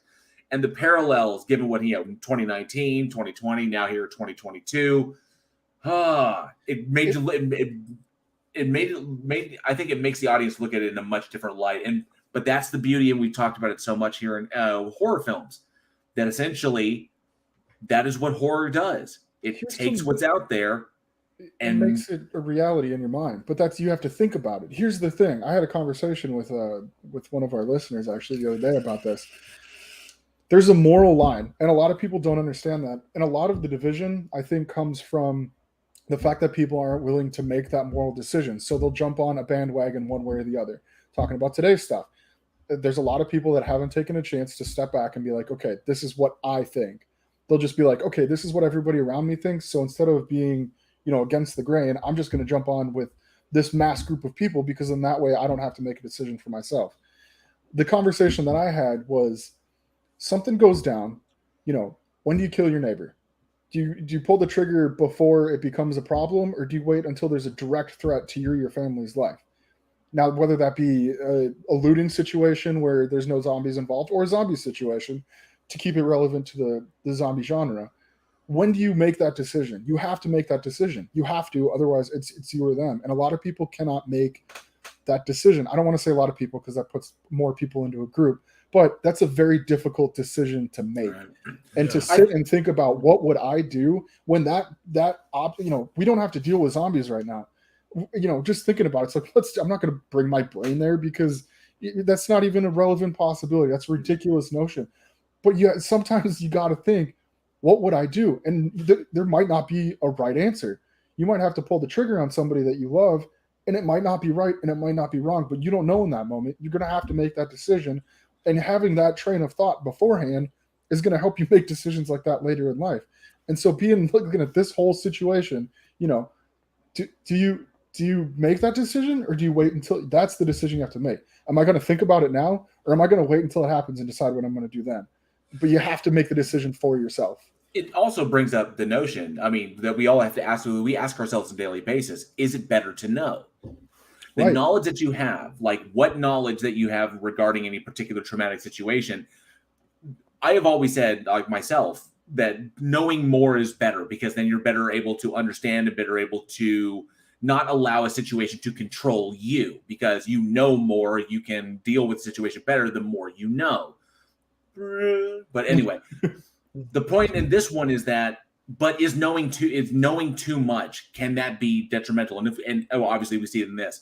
And Elliot Page did a magnificent job. They conveyed that pathos of being able to, number one, being a member of society that was not infected and taking in her brother-in-law, and who was cured, being one of the only people in the neighborhood willing to do this, to overlook this, and they're a journalist, so maybe that's kind of like that unbiased perspective, that kind of habit of keeping oneself unbiased. Brings in a cured into their home, but then the moment they find out what really went down during the outbreak and how their brother-in-law was responsible for their husband's death in that moment, because that was information that they didn't have at the time, changed everything and flipped a switch.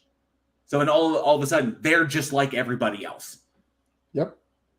And just reacts in that horrific manner that you wouldn't anticipate. But that is, how sometimes knowing too much could be a bad thing, because you never know how someone's going to react. And he didn't really hide it; he just didn't address it.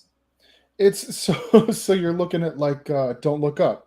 A lot of people just are blind to. But I know, don't look at the movie as a whole, but the concept of turning a blind eye to the devastation that's going on around you in order to preserve your own mental calmness or clarity, if you will. Not being afraid of the situation because you refuse to acknowledge that it exists. And so when you're talking about Elliot Page in this, okay, yeah, I'm going to take this person in. This is family. I love family no matter what. And then you find out, did they ever stop and think, this could be a possibility? He could have done some terrible things. Am I ready to accept those things? And that's another aspect of the whole thing. Am I ready to just kind of, I'm going to be empathetic, but I'm going to be fully empathetic, or is it going to ruin me? There's a lot of self-preservation pervade that, nobody looks at until the situation is in their lap. And that's like, I don't know. And then of course people out there, I could be put in the same position and not reacted the exact same way. I could be like, yeah, no, absolutely. I understand things are bad. You had no control. And then find out like, oh, you killed my best friend. You killed, one of my kids when I wasn't looking. That's my child disappeared. And that's what happened. Do I still feel the same way? Am I still empathetic towards this person? Still had no idea what they were doing. Still had no control over what they were doing. Does that make it okay? Well, also on top of that, where that could be a family member, and they're not going to be the same person. When you have somebody who goes through something that traumatic, and I'll go with like say veterans who've experienced like intense combat, and they come home, there's no way to explain what they went through to somebody who didn't go through. There's no way for somebody like a zombie to explain to somebody who never was a zombie what it was like. So you already have this divide. And it's like that. So that could be your significant other that you come back, but they're not the same person. And it kind of pushes the logic. It's like, well, if they're your significant other, and let's say you were married and you vow to love them through thick and thin, and then they're not the same person anymore because of a lot of symptoms of PTSD, things like depression or the quick to anger or all this other kind of stuff, and it's like now you're dealing with so much stuff that it's like, if you're the person who's never a zombie, do you feel bad for kicking them out because it's like, well, you're not the person that I love anymore? Or is it, do you just try to deal with it? It's a lot of tough questions. The at the very beginning, when they're doing kind of like the intake, when he was asking like, are you still having nightmares? And he was like, he was like, that's good. That's good that you're having nightmares. It's good that this is bothering you, because you got to the ones that you got to worry about are the ones who are not having nightmares. The ones who are just completely disconnected, the and ones have that shut off their feelings. Right. The ones that, that they became infected, and that was like the character of Connor. The whole situation it was preferable to him because the way he's saying, it's just like, why wouldn't I? Because of how freeing it was to be on the side of that. And of course, because they don't go into too much detail about these. And that was, I think it was a brilliant choice on behalf of David Frame, in the way it was directed, in the way it was written. We didn't need a whole ton of details about this thing, all because it's very much the film is presented from the survivor's perspective, and how we deal with those who have been through trauma, who can no longer see the world the same way that they left it. And all of a sudden they've returned, and the parallels to war veterans and PTSD is all over this. And so they've returned home. They've been through this. They couldn't possibly communicate that to us in any way. And if they tried, they fear that we will not be able to look at them again the same way because of what they had to do, what they were forced to do, or what they were ordered to do, and the shit that they saw. You just can't convey that experience. Sometimes there are no words. And so it puts the spotlight on us and how we have to look at this and how we have to kind of adjust it. So like as we've always said, like in the previous film, it takes something, or like in the Hitcher, it takes something that is real that we deal with and takes it to its extreme. So this is what it brings to the audience perspective. Think about it in this perspective. Like, what would you do? How would you react? Would you be able to deal with this? And for a zombie film, I thought was brilliant, because instead of just like, what would I do? Because there's zombies everywhere. It's like, no, what would you do if the zombies were okay again? And that's, you know what? Sarcasm just brought up a point that I was just about to bring up. He said, I think you guys are still overlooking the idea that the uninfected were the real monsters in this film. And I was going to tie that into what Eugene was saying. And what you're saying, JL, you get these people that went through something terrible that come back, and there's no way that they could explain to somebody who did not go through it how it makes you feel, the way that it affects you in every moment of every single day. But us as a society that didn't go through it, normal, if you will, put our thoughts and our spin on it. This is how you should act. You've got, in the PTSD sense, you've got doctors or therapists in a position where they're like, oh, well, you have PTSD. This is how you should think. This is how you should feel. Right. And then I've got buddies that are veterans that stop going because they're like, fuck you. You got no idea. And you're telling me that I need to go home and do this exercise to make it go away. That's not going to fucking help. I got a buddy who, he came back, couldn't take it, so kept going on tour until they literally were like, you cannot go anymore. And now he just rides his motorcycle up and down major highways in the United States because that's what clears his mind. That's his go-to, that's his thing. And that's not what the therapist is going to tell you to do. They're going to say, that's an unhealthy way to live. You don't have any roots. This is not healthy. And it's like, fuck you. You have no idea how that person's mind is dealing with this. And in this movie, exactly, the people that were uninfected were like, these are the rules. This is how you're going to live. If you're still infected, you're going in a fucking cage. Fuck what you think. We're going to keep the country safe. And that's not a good way to run a society.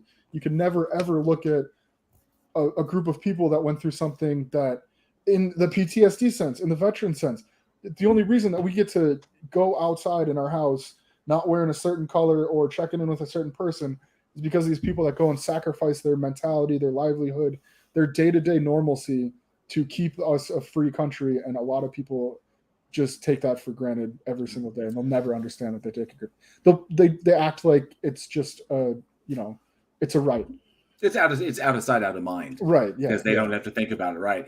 Sarcasm brings up an excellent point, as I really, really love The Cure, and I enjoy every movie that portrays the monstrosity of humans as worse than the actual monsters. The Mist is another good example of this type of trope. Yeah, fear can make you do the unthinkable. And throw cans of beans at old ladies. Let's see, when I sit there and I watch this, and it's like, okay, well, the uninfected, they're monsters and stuff like that. And I sat there and I looked at that and I was like, they're not monsters. That's the human response. Mm-hmm. Because the human nature is to protect yourself, and you're afraid of the unknown. This is a threat. I must protect myself from the threat. So yeah, you can look at that and go, oh, well, they did all these bad things and they treated these people unfairly and all this other kind of stuff. But then on the other side, we're talking about, like, how do you deal with somebody who killed your family members? How do you deal with somebody like that? And if somebody came in, murdered most of your family, and then they're like, okay, released back in society, and then you are upset about that, that's a human response. So they're not monsters, they're people. Well, we can say that that's some a of very them, thin line, Eugene. That's a I think some of them were not, some of them definitely were. And I think Nerd Journal brings it up quite well, saying, I think sometimes we are unable to let someone be better than their past. And sometimes we want to decide things for people that we have no right to decide. And then you have that concept where this is important. But in this particular instance, and I think he's right, it's kind of it's almost a fundamental thing that we have difficulty letting someone be better than their past, because that's the action. And, actions speak louder than words in that respect. But then again, we sometimes want to decide things for people we have no right to decide. But in this case, in this particular story, the infected cannot speak for themselves because they can't communicate with us. So who has the right to decide what happens to them? Their family, their next of kin? They can't decide for themselves because they can't communicate their needs to us. So who decides? The government decides. But is that right? Do they still have rights? They're still alive. Yeah. It's not. They're humans. That's what it comes down to. Is everybody's human, and no matter where you go, whether it's the United States, England, fucking Russia, North Korea, South Korea, everybody's got different rules that they have to follow because an entity decides how those humans should live, and that's fucked up in general. Humans are not supposed to be that way. Humans are all equal. Every person is a person. They were born. They're alive. And yes, okay, if you murder people, maybe you need to be separated from the mass. If you've got a brain that likes to kill children, you should probably be taken care of in a way that everybody agrees is kind of, you got to stop killing the kids. It's not okay. Yeah. But in general, as a population, it's fucked up that you can go to like North Korea and you don't get to look on the internet to see what the rest of the world is doing, but everybody else in the world can. Why do they get to decide that those people have to live like animals in a cage when we get to do stuff in America? But same thing, we can't do shit here that you could do in Australia. And it just goes around to kind of show that, like, the entirety of the world is fucked up. There's no universal right and wrong. Everybody's got their own idea. And your way of thinking that things are good in one way are not the same way that other people think. It's hard to come together on the same page. And as we're probably never going to see that happen in the world, and that sucks. Tony Regime brings up that Frankenstein and Nightbreed are also good examples. And I'd have to agree with that. In people's reaction to that, and then of course, Silver Wolf brought about like how Harry was correct in Night of the Living Dead. So, and of course, Walking Dead also, because Nerd Journal brings up an interesting point. It's like, I think the uninfected weren't really worse than the infected; they were acting equally, just on different terms from kind of different world perspectives. The sick, the infected operating how the infected up, and then how we as the uninfected operate, just reacting to the situations around us. And it kind of like falls in line with what The Walking Dead is always trying to say, like Kirkman and Adler have always said, when Rick has his big moment, we are the Walking Dead. The humans are the Walking Dead. Is the whole point. Is like, and then of course, fight the dead and fear the living, in respects of that. So where's the line drawn? And I've always liked stories where you can actually understand both sides, because you can understand the uninfected and their reaction. I'm not saying it's a good reaction. It's not. We always like to pretend like we're the better people, but to be completely honest, that is a genuine human reaction. Sometimes we are not good people, so you can understand the uninfected reaction. And then when you go switch over to the infected side, and they're like, well, we're in cage, we have limited opportunities, we can't have our jobs, we can't have all this other kind of stuff, we have like cages. So when they lash out violently, you can understand where they're coming from, because all they want is their rights back. Man. And so Who knew this movie was so fucking deep? It was beyond. It's incredible. It's like an Ouroboros, though. You keep going in circles because that's exactly what it is. You're going to get to a point where it's like, they're just doing what they think is right. They're just doing what they think is right. They're just doing what they think is right. They're looking out for themselves. I mean, that is self-preservation, preservation of your family. And then you got people that are just out to, exactly, looking out for themselves. I want to live a normal life, but what is normal at this point? It's interesting stuff, and an interesting world that was created in this. The world building in this was, because this was all the whole movie is set in Ireland. So, and I'm extremely curious how it's kind of like 28 Days Later. 28 Days Later was set in England, and so that kind of world building, Danny Boyle built his world there. This one taking place solely in Ireland, and how the world is kind of reacting to this, like, quarantining the island, and the government trying to rebuild and everything like that. But I like the world they built in this, with the idea that it's now that they're past the zombie apocalypse, they found a cure for it. There are uninfected that are not dead. What do we do with these individuals? The possibility that there was a cure for the resistant that we discovered, along the way. That was a heartbreaking scene. That one I was just like, that fucking sucked. But in this, I like the world they built in this. So I don't know. It'll lead to you, Eugene. So the question I want to ask, because obviously we've hit layers upon layers upon layers upon layers this film, is would you like to see a sequel? Because this is just a small piece of the world. This is just Ireland. What's going on in Europe? What's going on in Asia? What's going on in the United States? We don't really hear that much about what's going on. So you could easily pick back up in another country that maybe is handling the situation differently. Or maybe it would be interesting to see maybe like a less developed country.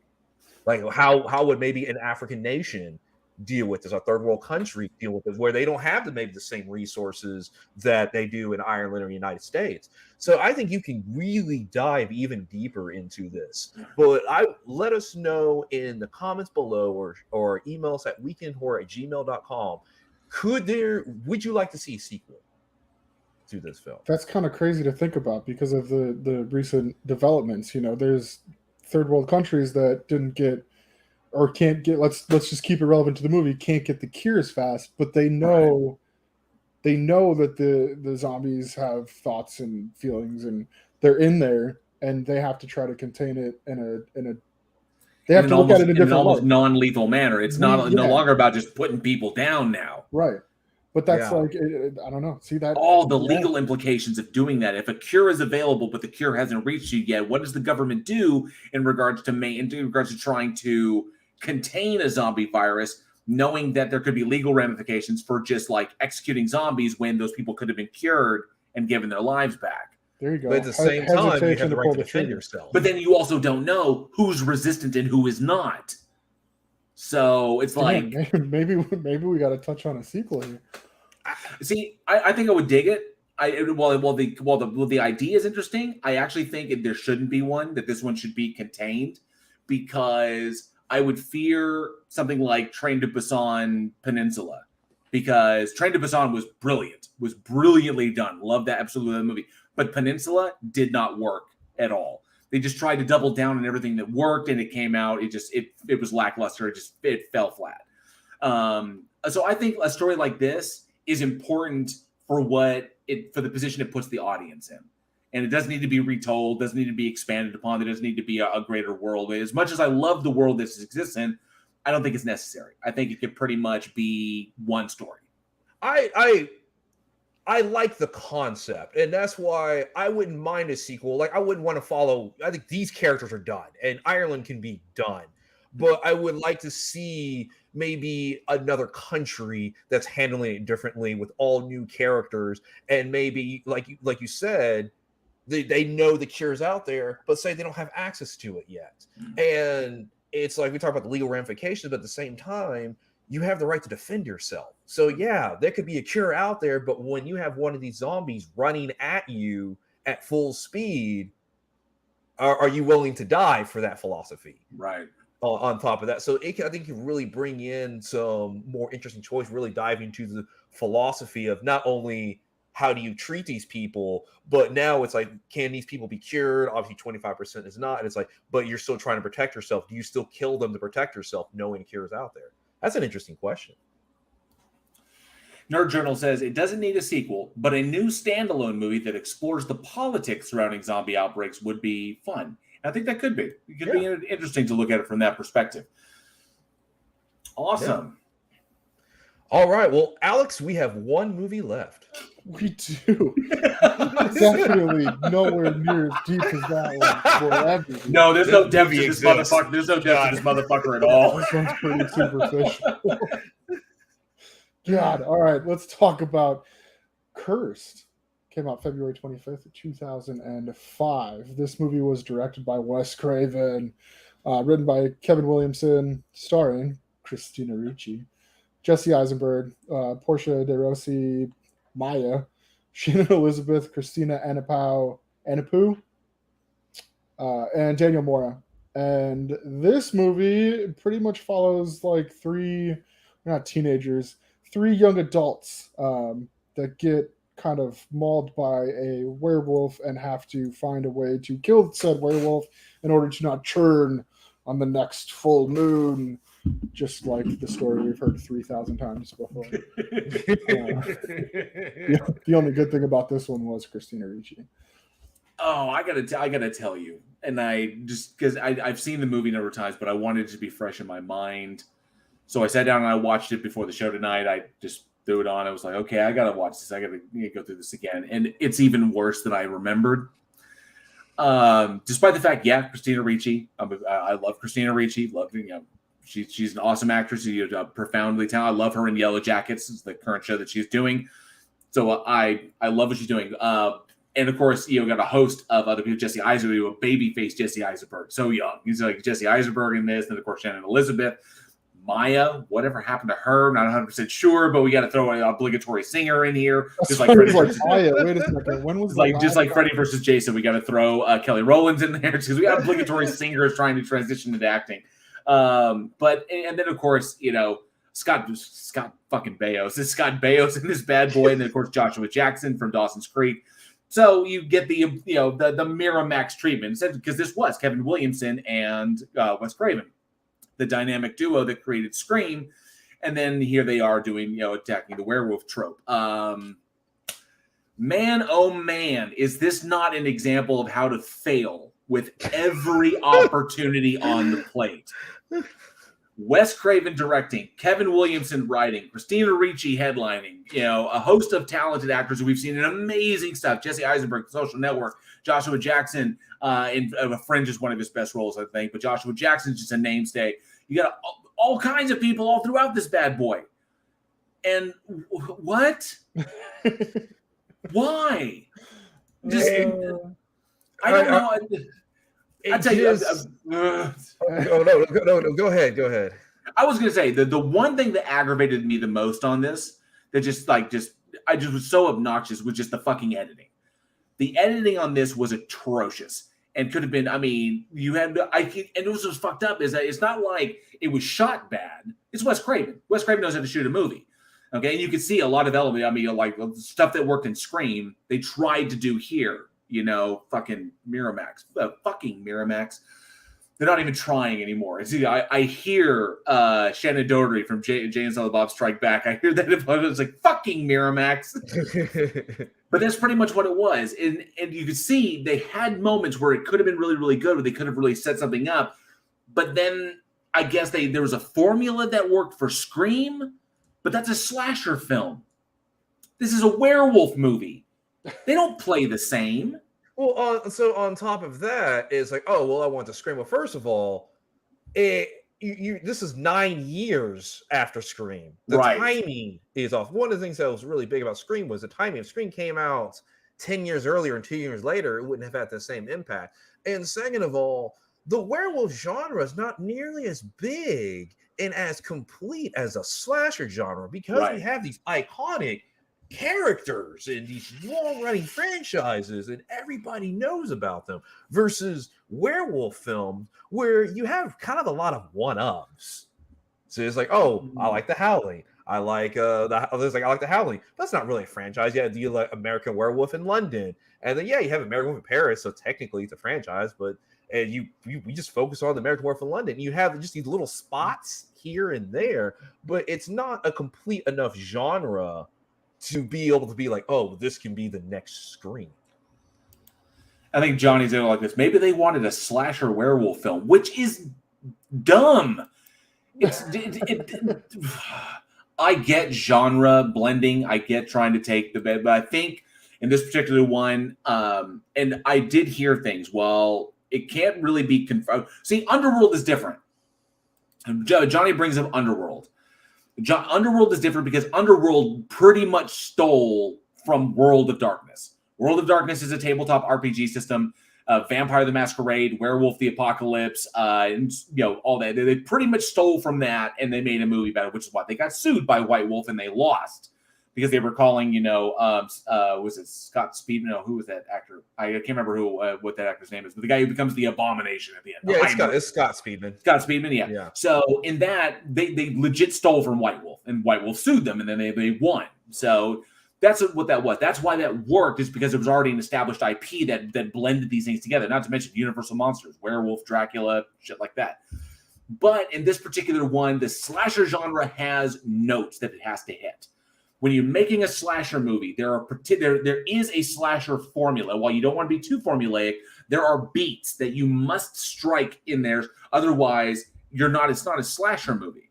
Okay? So little will bring it up. Yeah, a movie that did this well. Ginger Snaps did this extremely well. Because when you're talking about werewolves, when you're making a werewolf movie, there are different beats. Typically, they're more subdued because you're along with the person who's changing. That's the ride you're on. Right. With a slasher film, you're in the victim seat. What would I do in the situation? The killer's after me like this. With a werewolf film, you're along for the ride for the person who's going through the change. You're with Ginger as she's going through that change. You're with James Howlett. Or no, not Howlett. That's Wolverine. You're with oh crap, I can't remember his name. The son of a bitch. From the Wolfman. I know. Anyway, you're with him along that journey. The same with 2010, The Wolfman. You guys talked about it a couple of weeks ago. You're with Benicio del Toro's character throughout that process because you're experiencing what he's experiencing. The beats are different. And when you try to blend those two, I think Miramax was trying to basically, like you said, this is 9 years after Scream. They're trying to capitalize on what worked. And it doesn't work for this one. Try to that same kind of like CW formulaic slasher deal, make it into a werewolf thing, and just goofy. I thought it was just goofy. Like, the whole fucking thing was goofy. Not to mention the Weinsteins. As much as we hate talking about or bringing them up because of the shit, the Weinsteins were notorious, especially Bob, were notorious for interfering with movies. For sticking themselves into areas where producers have no business being. As filmmakers, we have all dealt with it. That occasionally you get that one producer comes along, it's kind of like, I'm the producer, and throw my fucking dick around, and it's so fucking annoying. It's a terrible choice of fucking words. That was a poor choice of words. It really fucking was. Oops. I mean, but you think about it. I mean, come on. My favorite joke is producer and director are lost in the desert, and they feel like they're dying of thirst, and then all of a sudden they come across an oasis, and they're saved. They run down to the oasis, and then they're like, they jump in the water, and they're splashing around. The director's like, oh, thank goodness I'm saved, and then he looks around to find the producer, and he can't find him until finally he notices him over by a tree, and he's pissing in the water, and the director's like, what the fuck are you doing? And the producer's like, making it better. I hate to knock on producers like that, but son of a bitch. And the fucking Weinsteins were notorious for this. And only the directors that stood up to them or had the clout, like Wes Craven's got the clout to do this, who stood up to him, can really maintain their artistic vision. Obviously, that didn't happen with this one, and this thing was just trash. Not to mention all the time it spent in development hell trying to get made, which that is a problem in and of itself. Because development hell is a fucking bitch. Well, because at the same time, when you talk about development hell, is one of the important things is timing on a film. And then when it's sitting there in development hell, it loses it. Because if it's you have a film and it's like, oh man, okay, this is the great timing, because genres go up and down. Like slashers go up and down, creature films go up and down, all this other kind of stuff. So if you take something for the great example would be like a disaster film, right? So you have in the 1970s, disaster films were really big. You have the Towering Inferno, and you have all sorts of kind of stuff. Like that was like the big genre. And you're like, cool, I got another disaster film. They're hot right now. And then for whatever reason, they can't get funding. It gets bounced around. Directors are coming in and out and stuff like that. Well, meanwhile, you get the 1980 movie Airplane comes out. Airplane kills the disaster genre, completely kills it, right? The Airplane has killed the genre so bad that disaster films are risky today, 40 years later. The Rock had that one. The Rock had San Andreas. Great movie. Yeah, San Andreas. The Rock had San Andreas. San Andreas didn't do shit. No. Yeah, 2012. Damn. It is still to this day super risky to do any kind of a disaster film because of Airplane in 1940. So you have Airplane that comes out, and then all of a sudden your film gets picked up and it's funded. And your film could be really good. No one's going to see it because everybody's already seen Airplane. I like the story of Saturday Night Fever, where the director from Saturday Night Fever was driving to the screening. He had the film rolls in the back seat of his car, and he passed by an 18-wheeler, and on the side of the 18-wheeler it said "Disco is dead." And the director looked at that and he goes, "This is going to be a massive bomb." Now, Saturday Night Fever, it helped the disco genre a little bit before it finally died, but it was like he thought to himself, like, this movie needed to come out 2 years earlier. Damn, Saturday Night Fever was disco's last gasp. Yeah, it was his last. Luckily, that film was good enough to just hold it enough.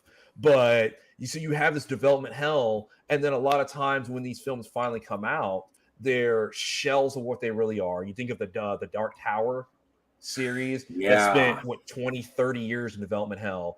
It's been going through so many rewrites, so many different visions. When it finally just comes out, I don't think the filmmakers don't care anymore. The passion, the love for it's gone. And people don't care anymore. At that point, there's so much, I would guess, so much momentum has been lost. It eventually becomes just an effort to try and get it off your books, or to try to justify the money that was paid in order to have the rights for it. It's kind of like we've been sitting on this for so long, we've got to get it done because there's all of this has gone into it. We've got all this investment, and eventually someone's going to come along. It's like, look, just fucking make the movie so that we can be past it. And usually I'm saying it's probably just so we can get it off the damn books. Oh, Sarcasm brings up an excellent one. Yeah, Sarcasm says Volcano with Tommy Lee Jones. And I also have to say Dante's Peak with Pierce Brosnan. Yeah, it's disaster films have never recovered from Airplane. Never. Well, you say that the same year that this movie came out, Flight Plan with, what was it, Jodie Foster came out? Jodie Foster, yeah. Mm-hmm. That came out. And you're looking at the developmental hell in this, but you got to also look at the kinds of movies that were coming out in 2005, like Constantine. I'm sorry, Curse couldn't hold a fucking flame to Constantine.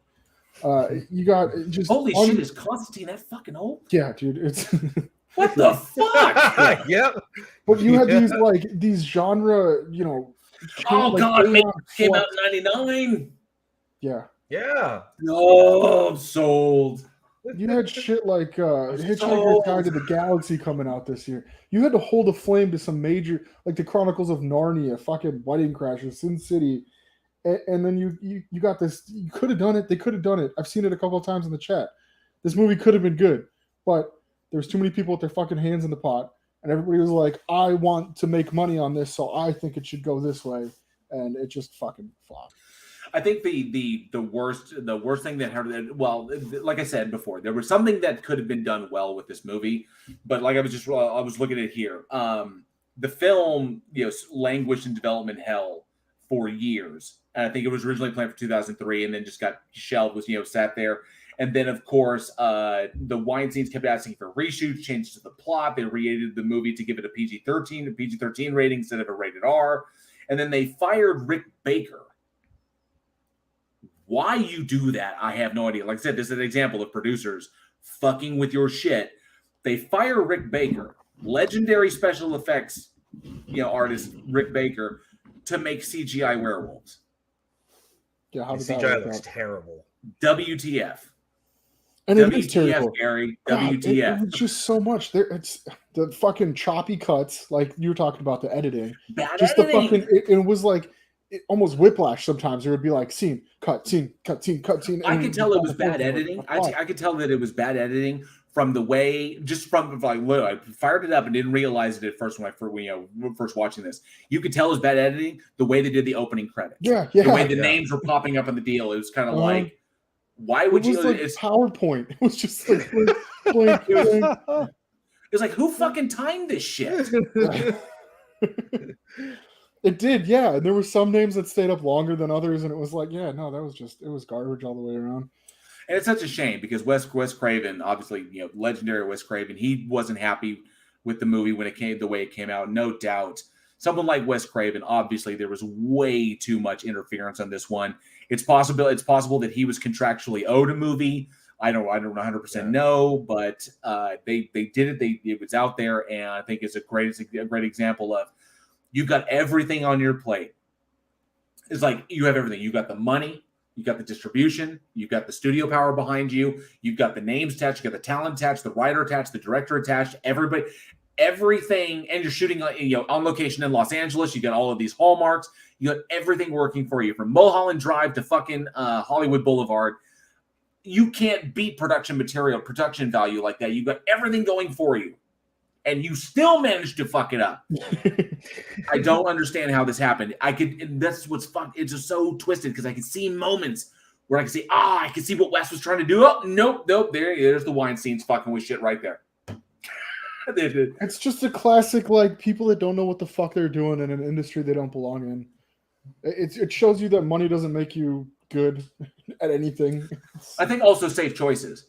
Just trying to make safe choices and not letting people take risks. That's like a stock market investor's fucking looking in an industry that you need to be fucking walking outside with your pants off, being like, is this what you want to see? And being ready to hear, get the fuck out of my window. I'm calling the police.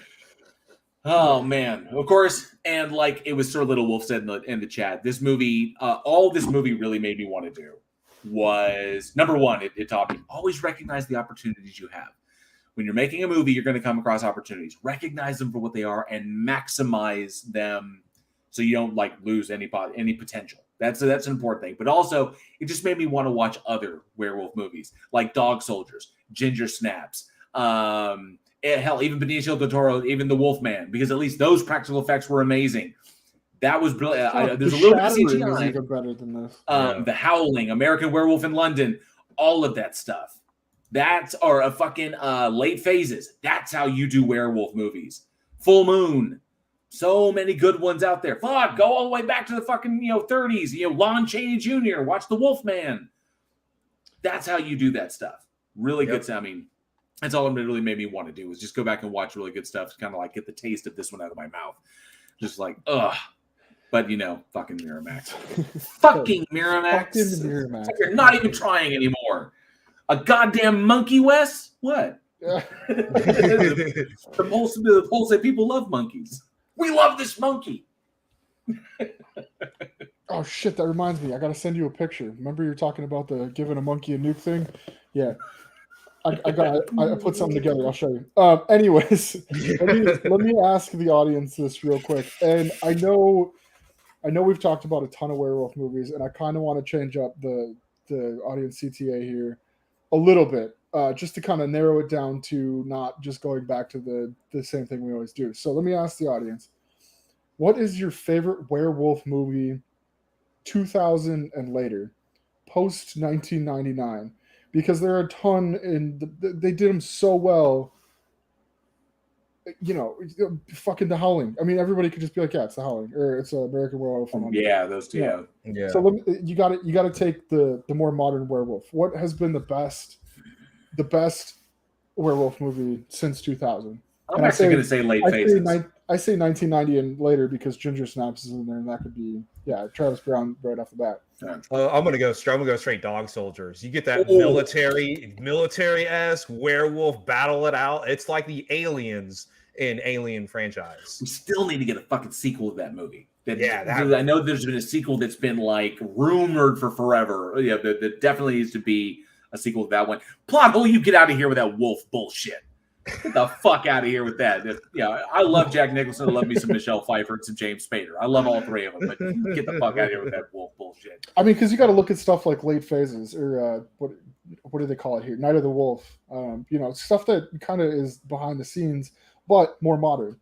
You could go Wolf Cop if you want to go B movie, or I just love late phases because obviously practical effects regarding the werewolves. I thought those were all fantastic. And then of course your hero.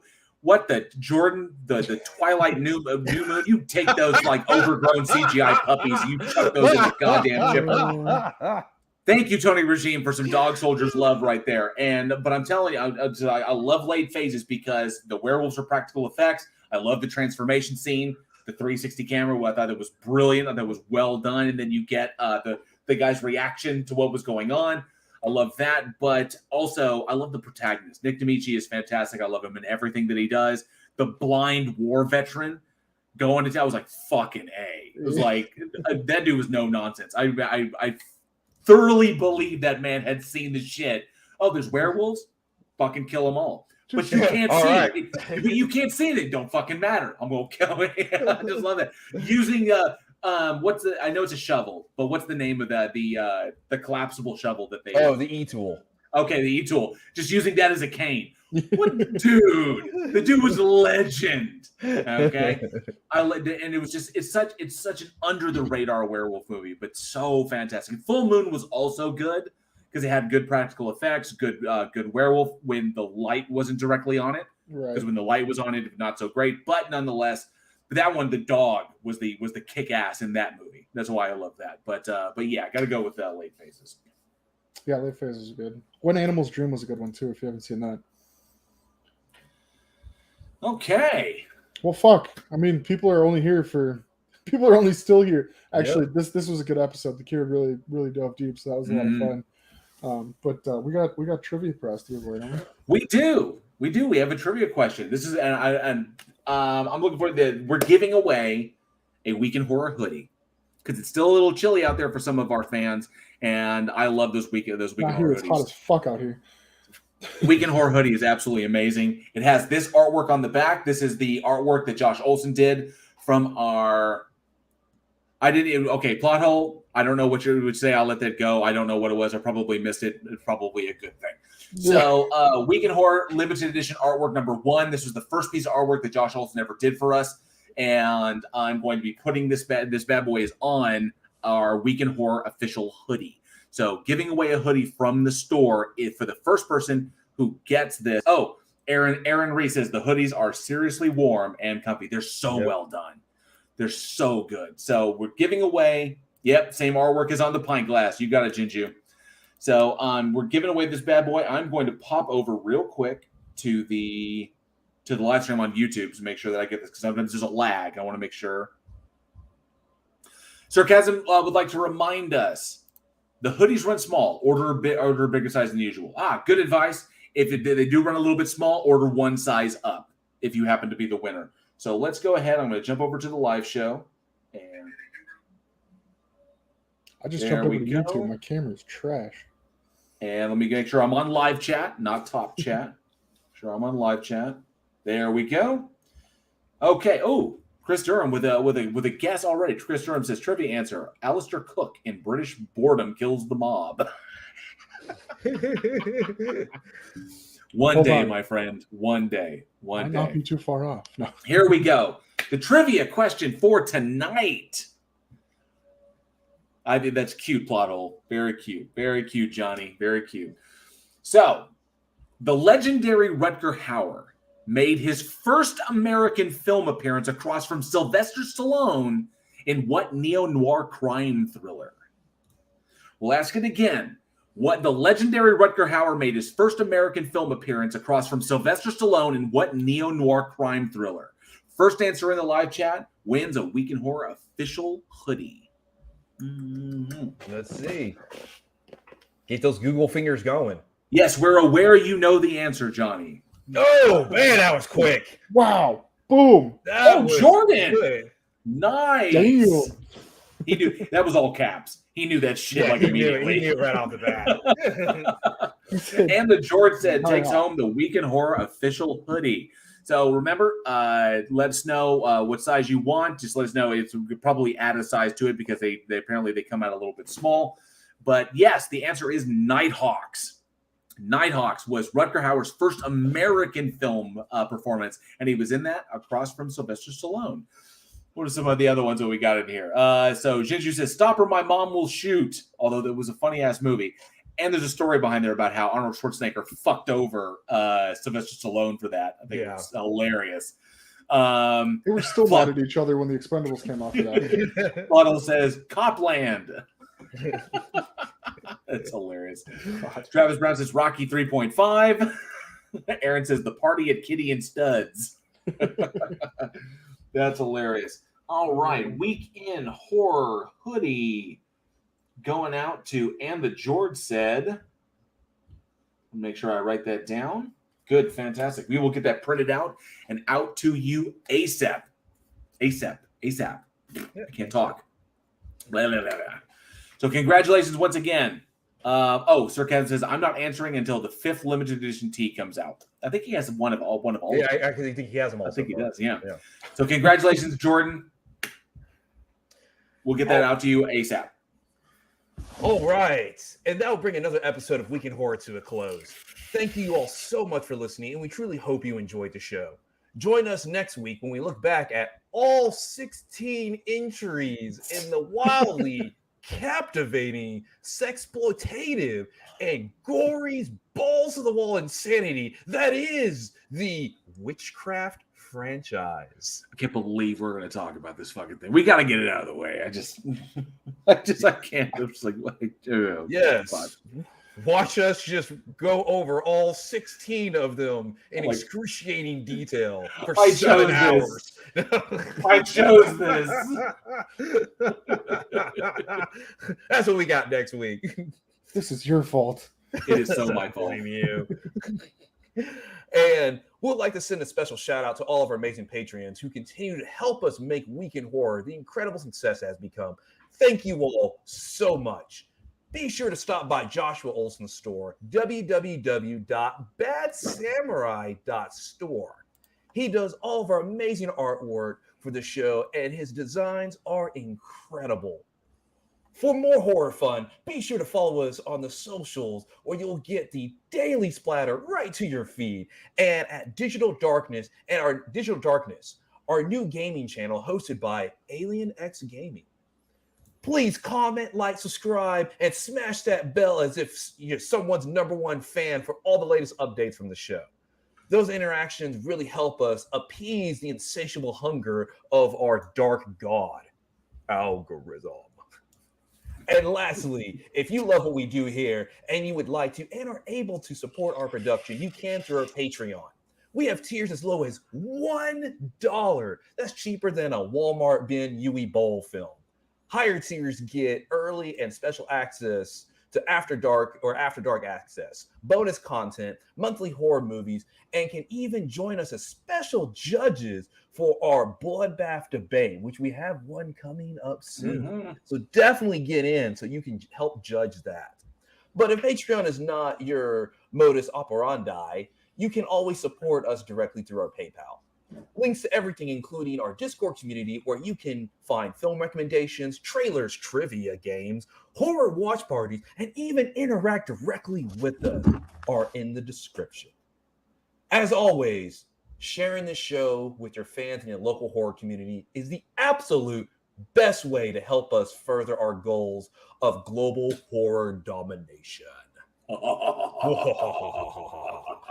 Thank you for being the greatest audience a podcast could have. I'm Eugene. I'm Alex. And I'm JL. And we'll see you next week. And as always, stay scared.